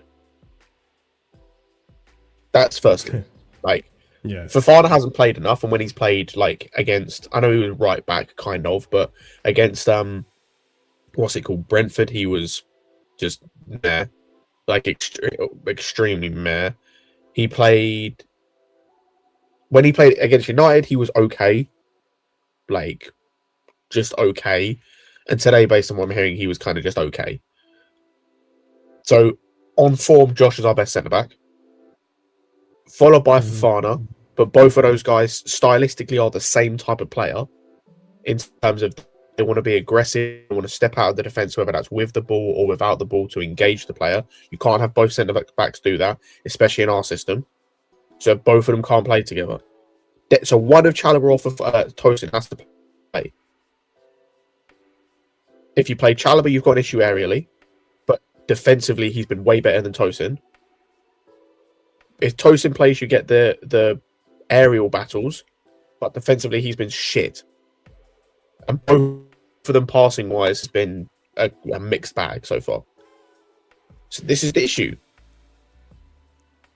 Like, Hato's not going to play because I don't want him playing central centre back anyway. Like, if he plays, he has to play left centre back. So we're still missing a central centre back. And this is the issue that me and Joey and RSM, well, mostly every other person foresaw. Because these guys, as good as they played last season, so much of that we're seeing now is down to the structure. Because when the structure starts failing, as it has done this season, and you're having to rely on you as a defender, like, it's mediocre. Yeah. And you had Hencapié right there on a loan with an option. Yeah. Not even an obligation, an option. Arsenal signed you him, went and none. they don't really desperately need him like that. He would have been a good centre back to have, and I think he could have suited Enzo Fernandez's system too. But we didn't want one. We relied on I'm not gonna Action lie to Pong, Chalobah, and Tosin. Well, the thing is too, like, you know what sends me a bit, or what throws me off, is that, okay, at the end of last season, I said that I never mentioned wanting a center back, right? Because I thought our center backs were fine, and I held the same energy throughout the whole entire summer into the preseason. I thought what we would suffice, and that defensively we wouldn't be making mistakes like this. It's shocking to me to see the amount of mistakes we're making, because we weren't making this many mistakes even with these defenders last season. But what throws me off is that in the beginning of the window, we were linked to Huijsen. Yep. So they were looking for a center back, even despite what I was thinking they were going to do, or what I was thinking was needed for the team. They were looking at a center back. So I don't know, center back and a goalkeeper, to be fair, to be honest. And listen, the verdict is still at Maignan. There are many links on Maignan saying that, somewhat reliable links saying that we're going to make a move for him in January on a free. Bullshit. We'll see. We'll see. That's one, like, I'll see it to believe it kind of thing, right? But we were linked to the very same positions that people are touting and ragging onto the directors for. And again, it doesn't matter, because you could have looked at the player and this and that. It's about getting the negotiation done, which I've always criticized these players on, or these directors on, getting the negotiation and the deals done rather than missing out on all these players. We missed out on Huijsen. Mind you, we're not going to beat Real Madrid to Huijsen. He's from Spain. He's a Real Madrid fan. Tough to beat Real Madrid in most negotiations. But Maignan was there. Like, there was a price for him. Maignan was there. You could have gotten him. And if you don't go for him in January, I'm looking at that transfer even harder and scrutinizing it even more. But the interest was there, so I don't know why they didn't just continue to find another center back if they wanted a center back. Opportunities. That's all it is. It's like the whole Huijsen thing was. Well, none of the Huijsen thing's an opportunity. Like the Maignan thing's just an opportunity. That's all it is. It was a market opportunity that you saw you could maybe do for a cheap price, and that was all it was. But that's what I don't like. That I don't like this. No, I agree. Bin shopping. The thing is, it's not even bargain bin, because they're willing to spend the big money. It's because they didn't want him. It was because they weren't convinced by him in terms of getting him for more than 12 million, which is dumb. The Huijsen thing is weird. I don't think that's an opportunity, because you don't. With how much we'd have had to spend, because of how much Real Madrid had to spend, that was never going to be an opportunity. But it's just this thing of, like, that they've done before of, like, if it's not this player, there's no other option. There isn't plan B. There isn't plan C. There's just, it's this guy, or if we don't get this guy, it's no one. Which is such a stupid way, again, it's such a stupid way of doing transfers, because you can't get every single player that you want. Like, you can't get every single option A. Like, you just can't in football. Unless you're Real Madrid. No, of course. And even then, there's a couple of times they don't always get option A, but it's very rare. But unless you're Real Madrid, you're Barcelona, you're kind of that level of team, you're Bayern Munich when it comes to the Bundesliga. Yeah. Like, it's very rare you get every single player you want in terms of plan A. Why wasn't there a second guy on the list? Like, you're telling me that the answer was Huijsen or no one, when Huijsen had at least 4 other teams interested in him. So you think you're going to beat 4 other teams to that player in terms of it being Liverpool, Real Madrid, I think Juve were interested as well, and I think there was one other team, I can't remember.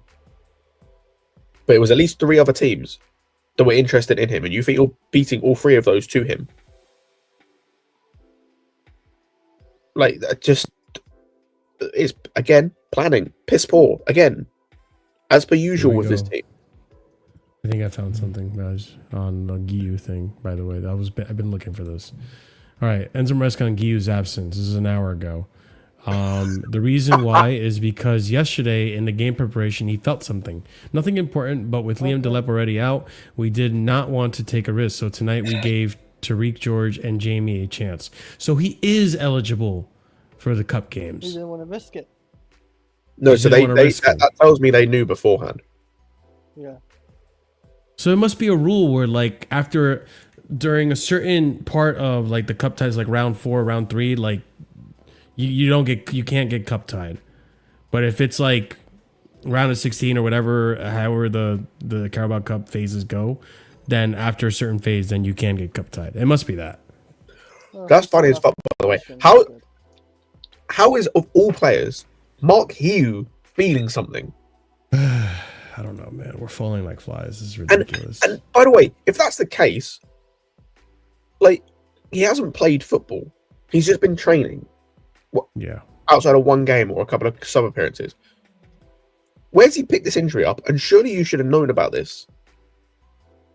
Just this club. I need to look at the Why does it feel injury like it's list for going to be a Chelsea very, right now. very, very long season now? Because like just the Because way it's going to be a Arteta- very, very long It's season. just Yeah, dude. everything's falling apart. Like we didn't get really backed. We lost to Man United. And they're like 1 point behind us. Actually speaking about it.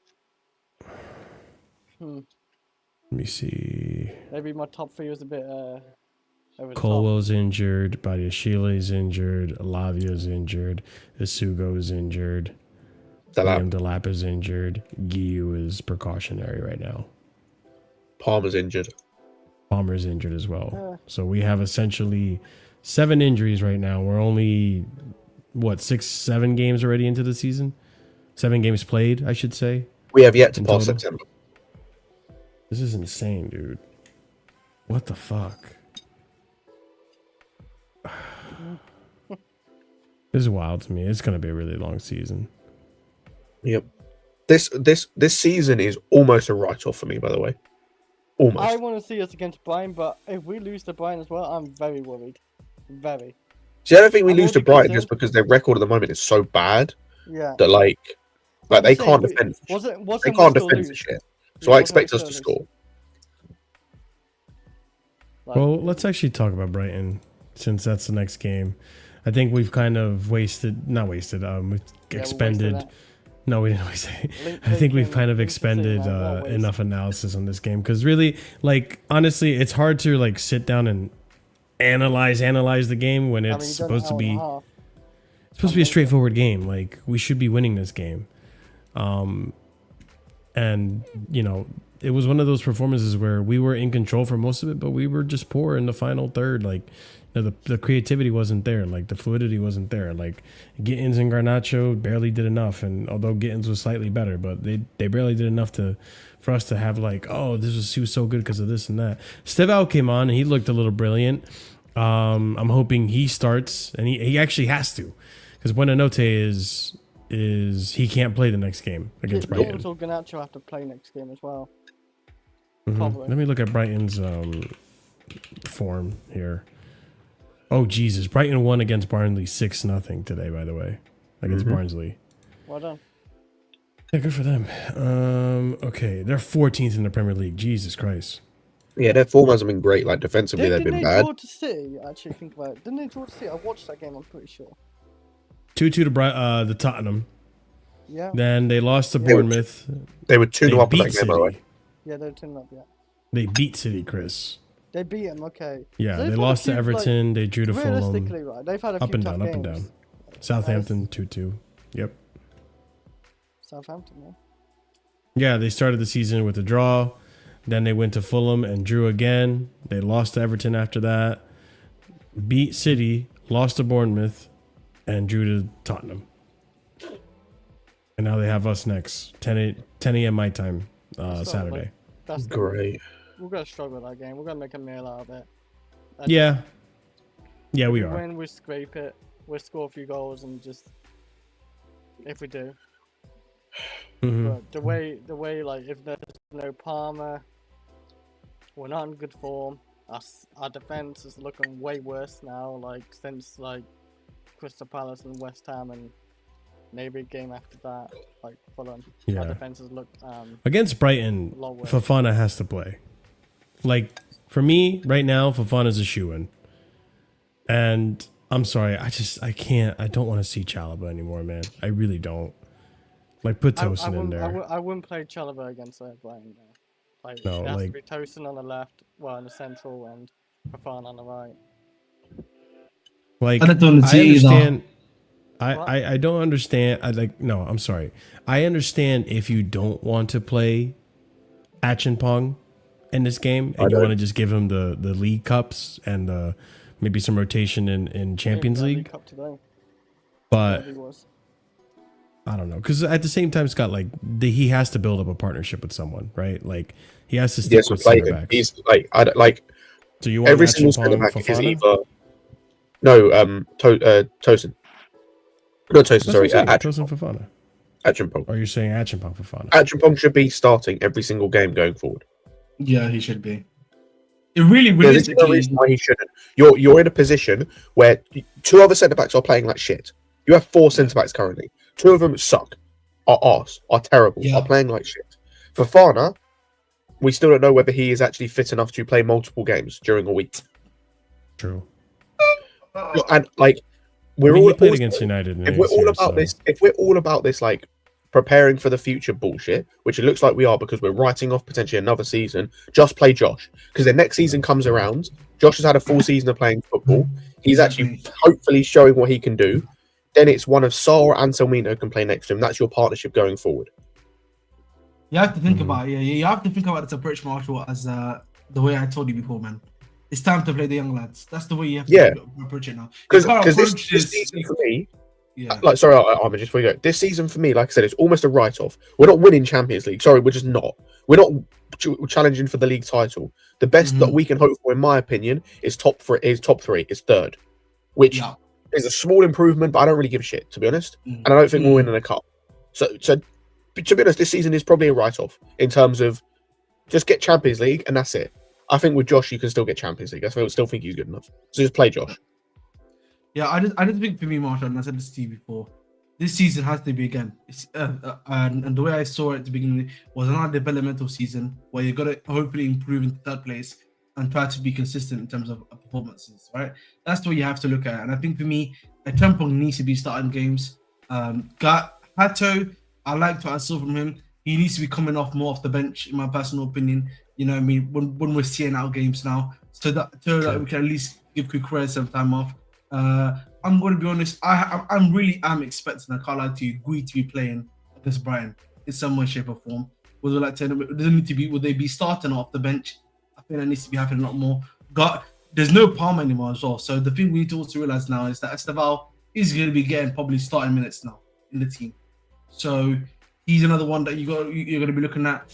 I think Gittins is Gittins, and it's going to be interesting because I think the manager still likes to George. I know he scored a pretty much a goal out of nowhere today, but I think for me, again, you probably need to give him minutes. Garnacho probably needs to get some minutes, and I would assume BUONANNOTTE, he's someone that I look at and I'm like, I don't know what's up with him because I know we got him on loan, but is he one for the future? I have no idea on.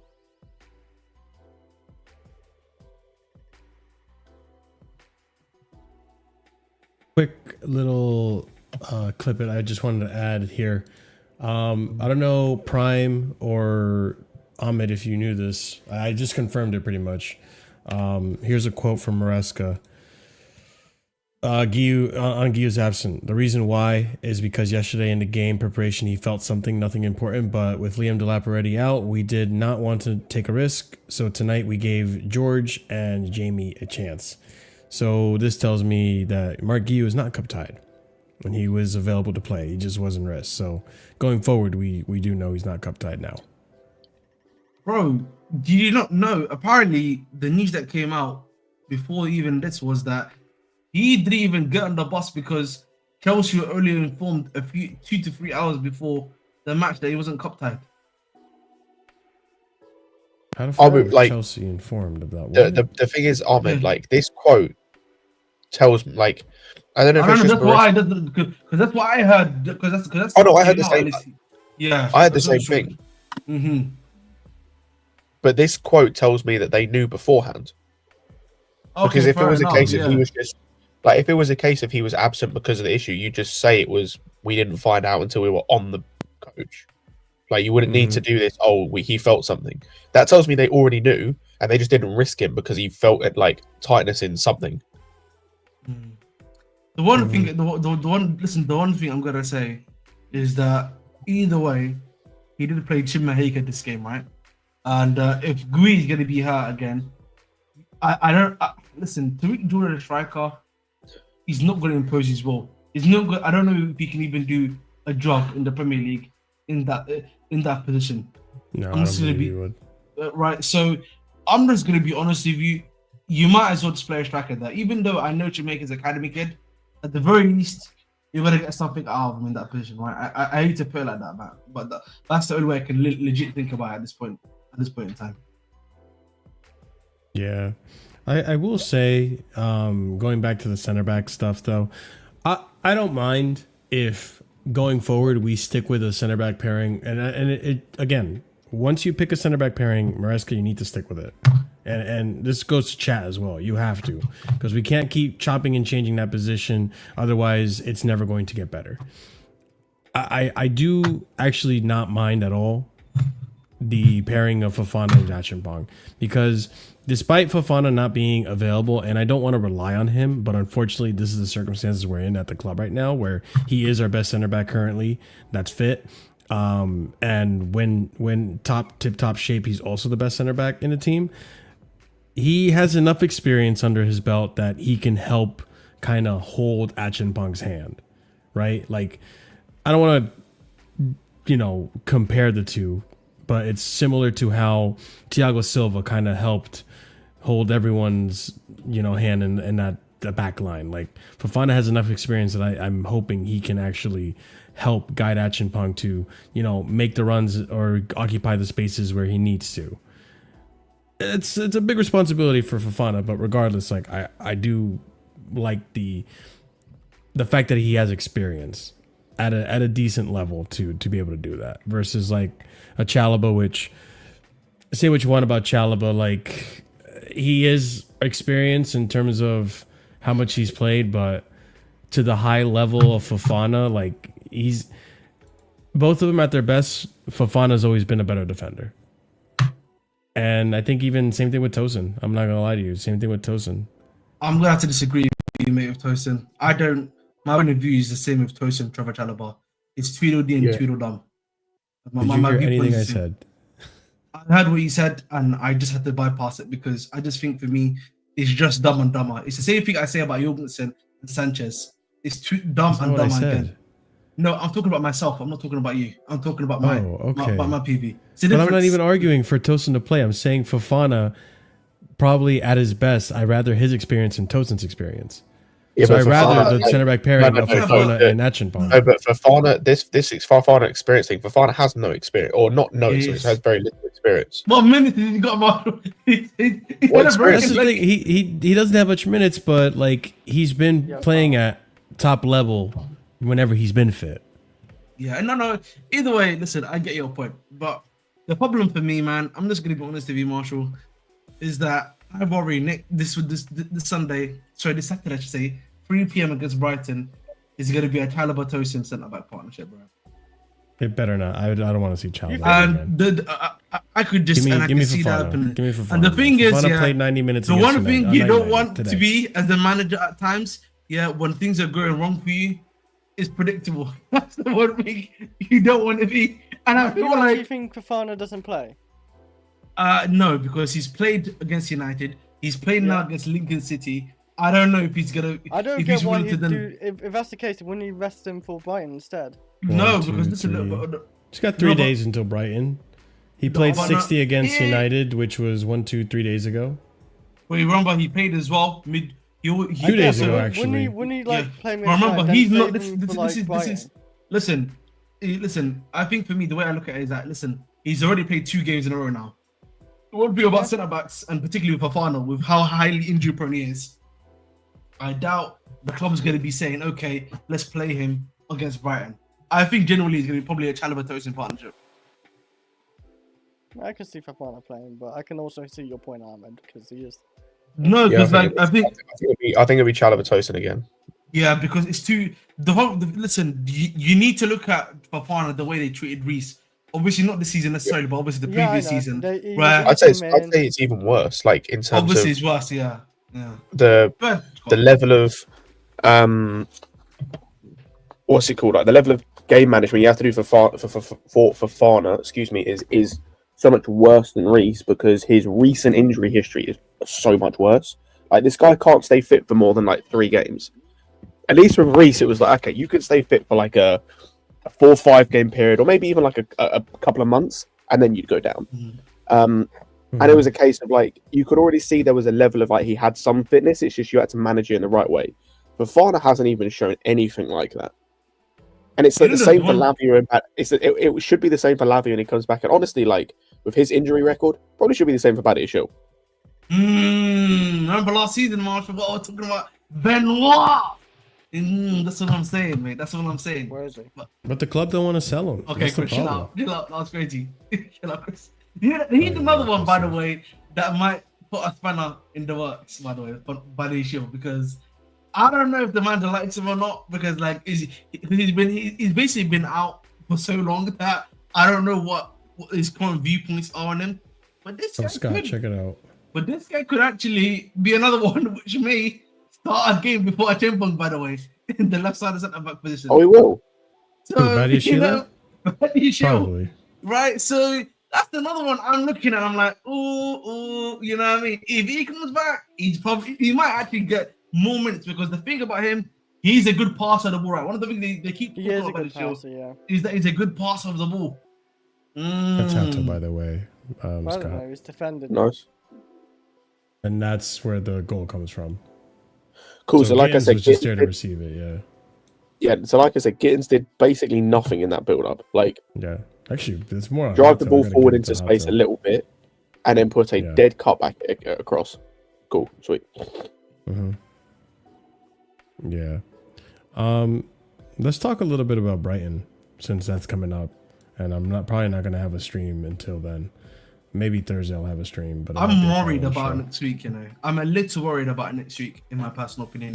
Bro, I was worried about this game. I ain't gonna lie to you, and I should have. No, I'm just worried about the Brighton week to begin with, because obviously Brighton, then into Benfica, then into obviously Liverpool, because that's the week that's ahead of us, essentially, right? Jesus Christ. Yeah, so it's a tough week. I'm gonna lie to you, chat. I'm a little worried, and the thing is, I'm not usually worried about Brighton because we usually beat these guys. If you look at the last few seasons, last season we were slapped 2 times in a row. 4-2, though. What are you talking about? We beat them 4-2 last season. No, we beat them. We beat them in the league, and then we got battered in the cup, and then lost to them. Yeah, that's the cup. Yeah. That was at home, but this is at home, right? I'm talking about at home specifically. Palmer won't be here. Oh no, sorry, other way around. We lost to them twice and beat them once, I think, didn't we? Yeah. So listen, at home we usually beat these guys quite well. That's the one thing I will say. Yeah, at home our record against them is quite good, but it's the way that we decide to falter quite strongly.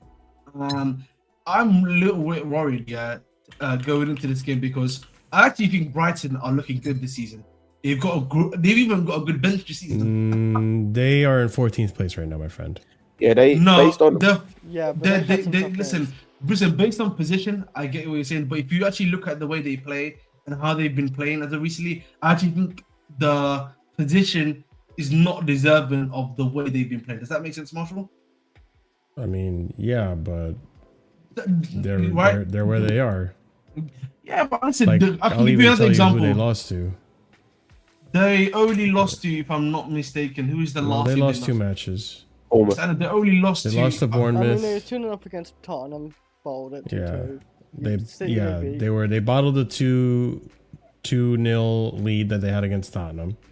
Drew. They lost to Bournemouth. They beat City, which is a big victory, but then they lost to Everton, and then they drew to Fulham, and then they drew to. They lost to Bournemouth, I think, too. Sunderland. Where was the Sunderland game? I thought they played Sunderland. What the fuck? No, maybe I misread. Okay, never mind. So yeah, Fulham was the opening game for them, and they they drew 1-1 and then lost to Everton. Yeah, I think. Listen, in general, they aren't a bad team. They're a very good team. I still like to watch them. I think they play quite well, and then they made that committed for the opinion. But listen, these guys, if you give these guys an edge, they will take it. That's in general for a lot of these mid-table Premier League teams. And that first half performance should worry anyone. Obviously, second half we came back strong and we looked good. You want to hope against Brighton we can continue that form, but I'm not too sure. I'll be honest right now. Right now, I don't know what I'm expecting. That's the problem. I don't know what to expect from the team right now. Does anyone think that potentially we could see Achimpong make a appearance against Brighton, or are we all? He's not even on the bench. He's injured, by the way. Be Tosin. Someone said apparently he's ill. Oh. No, I don't expect him to play. Yeah, I don't even expect him to start, but I'll be honest. He's going to be Tosin Chalobah, Best bro. team might get 20 The one thing you need to realize, Marshall, is that we've got an Italian manager now. Okay, one thing about Italian managers, they are very stubborn in their ways, bro. You know what I mean? If they want to send a message, they will send that message, bro. It doesn't matter how long it takes them. You should know this from Mr. Antonio El Conte. That's all you need to know. You know, do people remember what Antonio Conte was doing in 2017-18? Second season? The second season. The stuff that he was doing. Some of the stuff that he was doing, in that season, bro. Should be. Was he the man who would love to sub off? Is it Barkley for Kovacic or something over and over? No, that was sorry. Sorry. Listen, the thing of Sarri was different because Sarri was doing what Mercer was doing this first season. We never got a second season of Sarri in it, so we don't know if he was going to be stubborn either. That's the difference of Sarri. But with Conte, he's very stubborn. A lot of Italian managers are very stubborn. If they don't get their way, they will make sure you understand the pain they're feeling, basically. And he is doing that essentially on some level. Mercer is doing that to us in EPL games. In terms of like the guys that his he's hands really are kind of starting. tied with centre back issues, so I still think in a sense. The only one I think he should maybe do a bit more is play Achimpong. That's about it, like a bit more, because we saw him against Crystal Palace. And did he play against West Ham? I don't think he did. You know, it's funny. He's only had 3 starts for us in the Premier League, right? I think I'm not mistaken, right? He's only had 3 starts. Two last season. Achimpong's only had 2 last season. And then to this season, I think he started once this season, right? In Crystal Palace. Yeah, Crystal Palace was his only start. Yeah, so he's only started 3 games for us in the EPL. I just think, listen, Mercer's going to be stubborn. He's going to maintain his thing. I actually think, I'm going to predict the lineup. I'm going to predict the lineup as follows. It's going to be Sanchez in goal because Sanchez is going to be back for the game. It will be Cucurella, Chalobah, Tosin, Reece, Caicedo, Enzo. And then it will be Neto's definitely going to play for sure. Esteval's going to play. And it's going to be João Pedro up front. That's it. Who's the 10? Huh? Who's the 10? Who's the 10? Did you miss the 10? I feel like you missed the 10. No, that's Who's correct. the 10 No. then? I said 4-3-3. No, you missed one player. You missed one player, which I think is going to be Tyreek George. Oh yes, Tariq George. You Yes, did miss a player. Like I was. Really? I thought. Damn. Yeah. I thought you missed a Mapping. player. Yeah, you missed either, depending on where you think João Pedro is going to play. You missed either the number 9 or the number 10. Yeah. No, what I think no, is no, going to no. happen. Big, What I think is going to happen is, I think Fofana starts. I'll be honest with you, and I'm hoping. Part of me thinks it's going to be Chalobah, but I'm hoping it's Fofana and Tosin as a center back pairing, with Reece and Cucurella as the fullbacks. Reece is probably going to invert, and you're going to see Caicedo, Enzo as a 10, with João Pedro as striker, potentially João Pedro as a 10, and then Guiu as a striker. I don't think he's gonna play Guiu though. But it'll be João Pedro as a striker. With Esteval on the right wing, Neto on the left. I'm missing a player, right? Esteval on the right then, if you say like Neto on the left. Yeah, I have a feeling he's gonna play Enzo as a 10. Like something tells me it's gonna be Enzo. Santos and Enzo? No, Caicedo. I think Santos might get played as well. I can't lie, guys. I was contemplating going to the Brighton game, but we need your Proper luck. Chelsea right We there. need your luck. You know what I mean? I was thinking, man, Proper Chelsea. we need some properness, we need some bridge nation no loss record. You know, to juice up, No juice loss up record. the showing. You know, I'm saying, but I don't know, man. I feel like that might be risk out, man. There we go.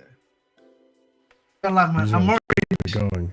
Listen, I'm worried that might be the first out of the season, man, for me. At Stamford Bridge. Ridiculous. Yeah, I think that's what he's gonna go as. Like, Buonannotte can't play. As much as I'd like to put Stivao at the 10, I think he's gonna stick with Enzo at the 10 and probably start Stivao on the right wing. The best we got, I don't mind that because like we gotta play Neto. We got. I think. Smash the Escobar. likes, people. Over 70 of you here, And not enough Santos likes. ain't looking too bad to me. Santos No, ain't yeah, looking he's too been solid. I would say, like, nothing He's a solid too player. amazing, nothing too, dire. bad. Wait, who do So, you yeah. reckon we're gonna be our two centre backs?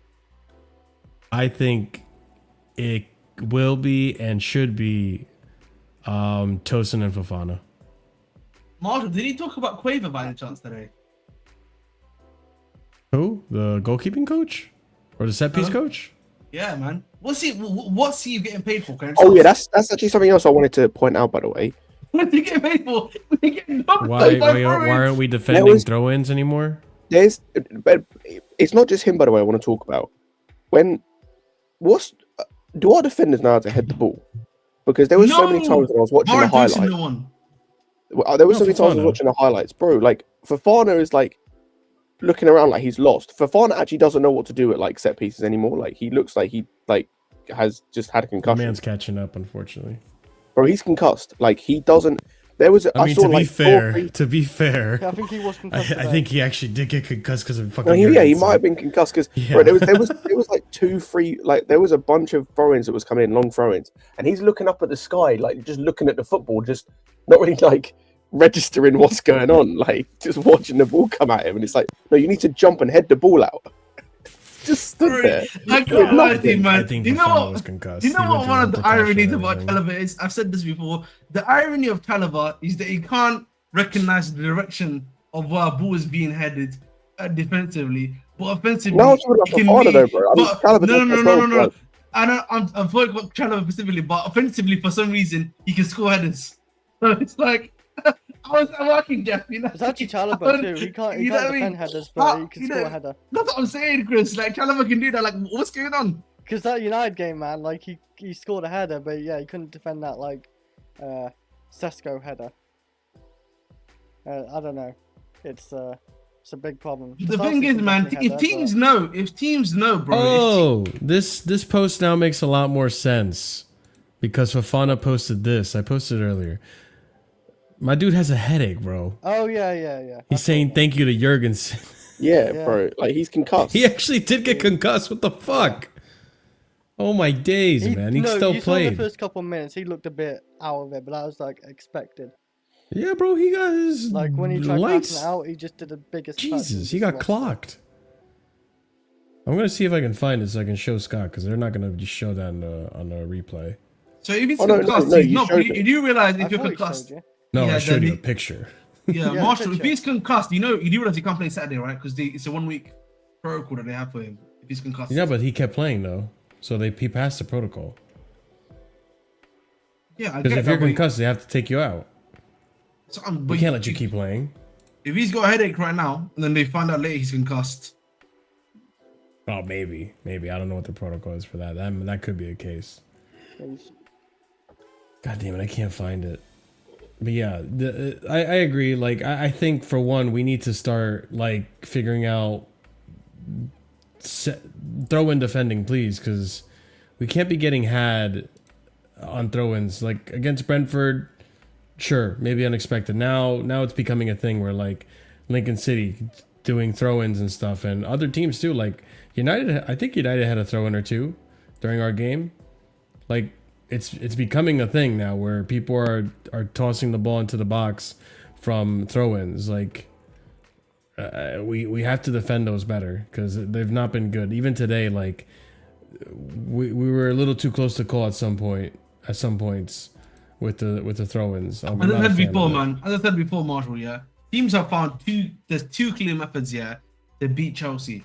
in terms of like, or like at least get competitive with them defensively. The long throws on the set pieces is one of them, and the other one is the over the top ball, right? Which is whether it be over the fullback, because our fullbacks are generally short, barring like a Reece James essentially. You dink the ball over the top, and then you can somewhat get a 1v1 of the centre back, right? And if your striker is good enough, if your striker's got good enough dribbling ability, he can compete with whoever centre back for us, whether it be Chalobah or Tosin.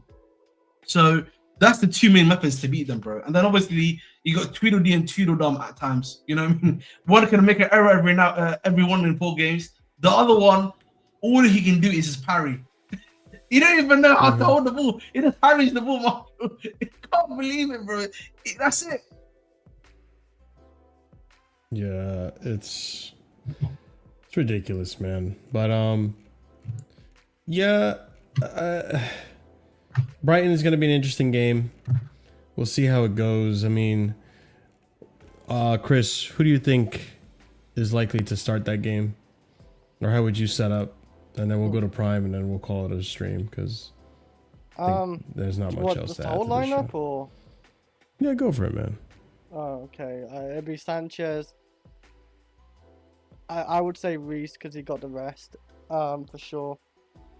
Fofana plays. I'm gonna say Tosin plays that game actually, and Kukureya, and what's his name? Caicedo definitely plays. He got his rest. Yes, Enzo will play as well. And I'm thinking about the front four. João Pedro, he's fine, right? He's okay. Hopefully. Should be fine. He got rest today, which is very much needed. João Pedro will be playing. Neto 100% playing. I would assume Esteban will be playing too. And we can't. Is BUONANNOTTE fine? Like to play that game? No. Oh no, yeah. Because he's alone. Yeah, alone. You know what? I think I might actually agree with it. Enzo's a 10. Santos the midfielder. We saw him come on today. No, we played today. He started. Sorry. Yeah, I can see it being that lineup. That's a strong possibility. Prime. Before we skedaddle, what is your prediction for the lineup for against Brighton?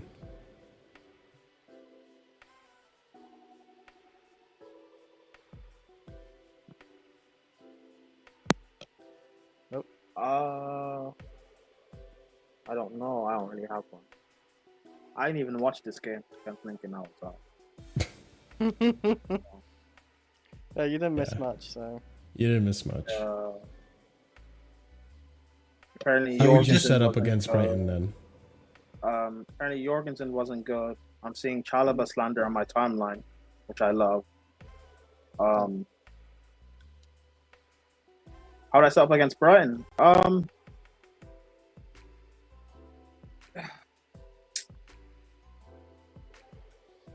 No goalkeeper. Reece.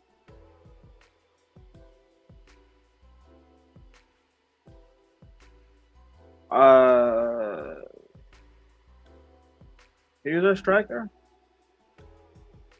Who's ours? Brighton striker. We have Guiu. Oh, Brighton striker? Oh. I don't know who Brighton striker is, actually. That's a good point. Oh, Welbeck. Was it? Yeah, Danny Welbeck. Wolves or Jorginho Uta, depends really. Yeah. Are you asking what I would do? What do you think Maresca's going to do? He's going to do this, Steve. I didn't think this was that tough of a question. It's gonna be Tosin and Chalobah, unfortunately. Ugh, okay. Fofana's played 2 games now. Kukureya. I would invert Reece just because of how bad the other 2 are at playing out the back. I'm not even out bad necessarily, but I just need a net footer in that defense as a build-up option. So I'd invert Reece. Then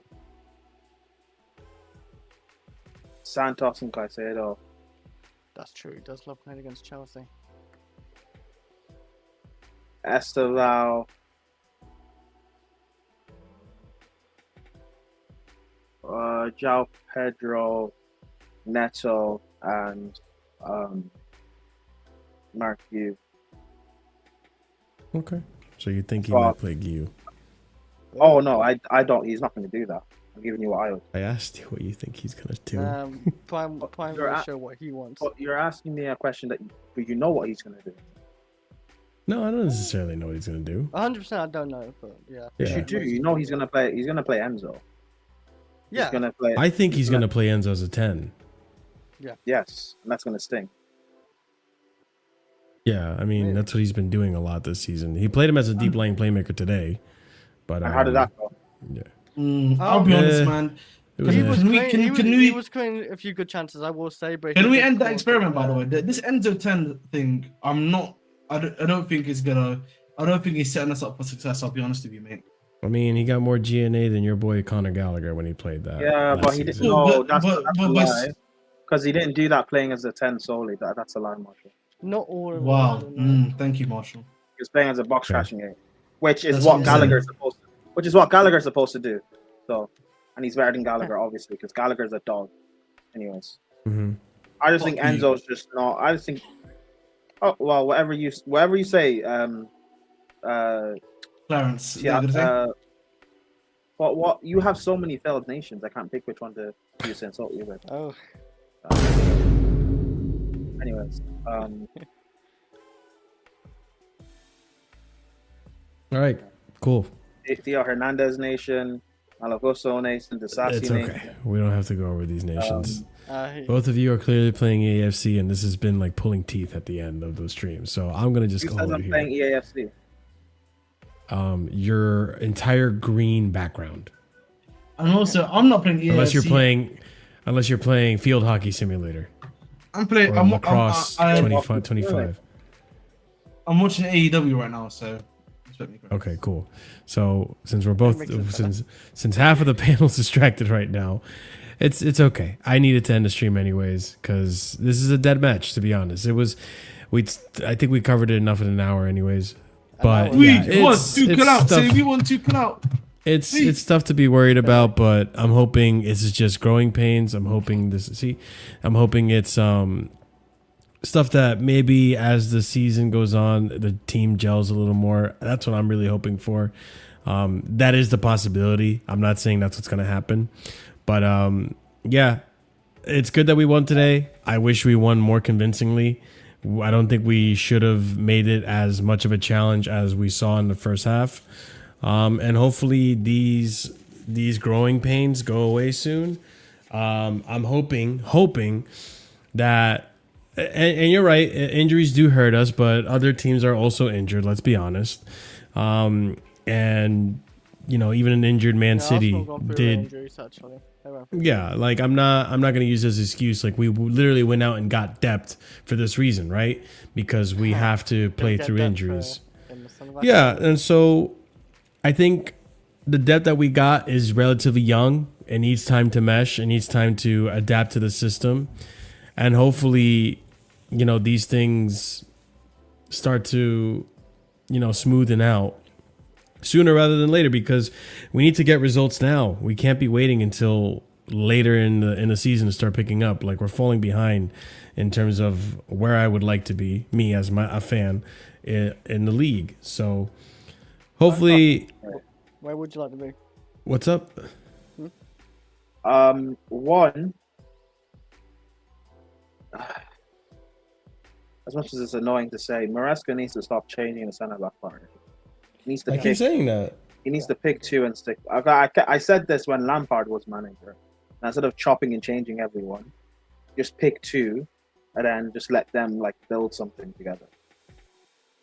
Regardless of them, or even if it's the ones that I don't like just pick two and stick with them. And another thing. Alex Eurostar, is that his name? He put out a thread about Chelsea and our games this season on Twitter, and I read through it. It's an interesting read, Marshall. So maybe on the Casually Hour or something. I don't know if you're doing one this week. You should look through it. Perhaps Or for the next I will Casually see show, how I don't I'll see how my week goes, to be honest. Anything else you wanted to add there, Prime? Fuck Chelsea. Okay, fair enough. But yeah, we'll see how things go. Hopefully against Brighton we can get a result, and hopefully that's the beginning of the performance is starting to turn around. We do need to improve. We're not going to have Palmer. We're not going to have Delap. Hopefully, and I'm really praying that this happens. Hopefully I see Benoit and Romeo Lavia on the bench. Like, I need to see them on the squad list, because as far right now, like, it's ridiculous how many images of Lavia I've seen in training, and I still don't see him in this team. Oh, is he actually in training this long still? Like, he's been in training. I've seen pictures of him in training. He's apparently fit and ready to go, and he's talking a lot. And it's like, brother, it's great that you're talking, but I need to see you talking on the pitch, not talking on social media. You see that post he put out of Dembele throwing the Ballon d'Or? He's trying to use that to show. He's trying to use that to show. Well, Dembele was injury prone, and look at him now. Yeah. Well, when you're on the pitch, then you can make that argument. I mean, bro. He's a great player. We all know he's a great player. It's just injury sadly to this guy, like, just fucked him. No, I agree. No one cares how good he is, bro. That's true. Get on the pitch, exactly. So hopefully I see him and which shows me, okay, cool, we can finally start using them. Get them a few minutes, get them up to speed, because against Liverpool, I need a fully rested Moises or a fully rested Enzo. I need the best of the best that I can get right now, because I would like to get a result against Liverpool. Even if it's a draw, I'll be happy with a draw. But against Brighton? Liverpool. Oh, sorry, I'm tired. Liverpool, mate. Okay. I think against Liverpool, okay. I think we're holding like severe. Actually, never mind. Let me not say that yet. Honestly, I'm there. Yeah, I'd take a draw against Liverpool, but that's like hopeful thinking. Yeah, but it's possible with this team. It's just the form right now is not showing. What lineup we got, and like the form. Exactly. So we need to get really hope that we can start turning this around and getting better results. We'll see. Time will tell. But yeah, ladies and gents, that's pretty much it for today. Don't really have much else to add. The game analysis was pretty straightforward. We should be doing better against these teams. It's a continuation of the same performances we were having last season, where it wasn't very convincing. But yeah, hopefully things turn around. But like I said, ladies and gents, we'll be back again. Maybe I'll do a stream on Thursday. I'm not sure. Wednesday, tomorrow was supposed to be the call-in show, but actually no, tomorrow was not supposed to be the call-in show. Call-in show is next Wednesday. Yeah. But tomorrow I was supposed to do some content. I might save it for Thursday because I have work stuff to do. So stay tuned for Thursday. Then we'll be back again, obviously, on Saturday for the Brighton reaction, Sunday for Casually Chelsea show, and then we'll go from there. But ladies and gents, I appreciate you guys coming into the stream, as always, showing your support and sticking around. If you're watching this in the future, by the way, and you're on mobile, check out the comment section below, and be sure to hype up the video, because that's a new feature that YouTube has just added that I believe is helpful for the algorithm. So go ahead, hype up the video. If you're part of the live chat, you probably have points to use towards the hype. It's absolutely free to do. So if you would be so kind as to hype up the video to help out with the YouTube algorithm, I'd really appreciate that. Also, be sure to check out the links in the description for more content. Smash the like if you haven't done so already, ladies and gents. Subscribe to the channel if you're new here. We're on our way to 5K subscribers, and it would be great if you guys could keep the numbers rolling in a positive trend. That way we can continue to grow this community, have different conversations, bring different perspectives to the table, because that's what we're trying to find here on Casually FC, solutions to the problems that have been presented to us at Chelsea. So different perspectives always helps with that. So big up to every single one of you that have been watching. We're going to raid out to WOB Sports TV, which is pretty much Joey. He's I think he's having a rant right now. So go ahead, show some love and support by copying and pasting the raid message. Let him know where you're coming from. Always good to help out the homie. And last but not least, if you're a member at the proper casual tier and hired, we're going to go ahead and give shout outs to those members. And those members are Dark, Lanre Sadiq, A. Soliman, EE, and Adrian. Big up to you guys. Always thankful for the support you show. We'll see you again, possibly Thursday, if not Saturday for sure. And as always, guys, stay casual and peace out.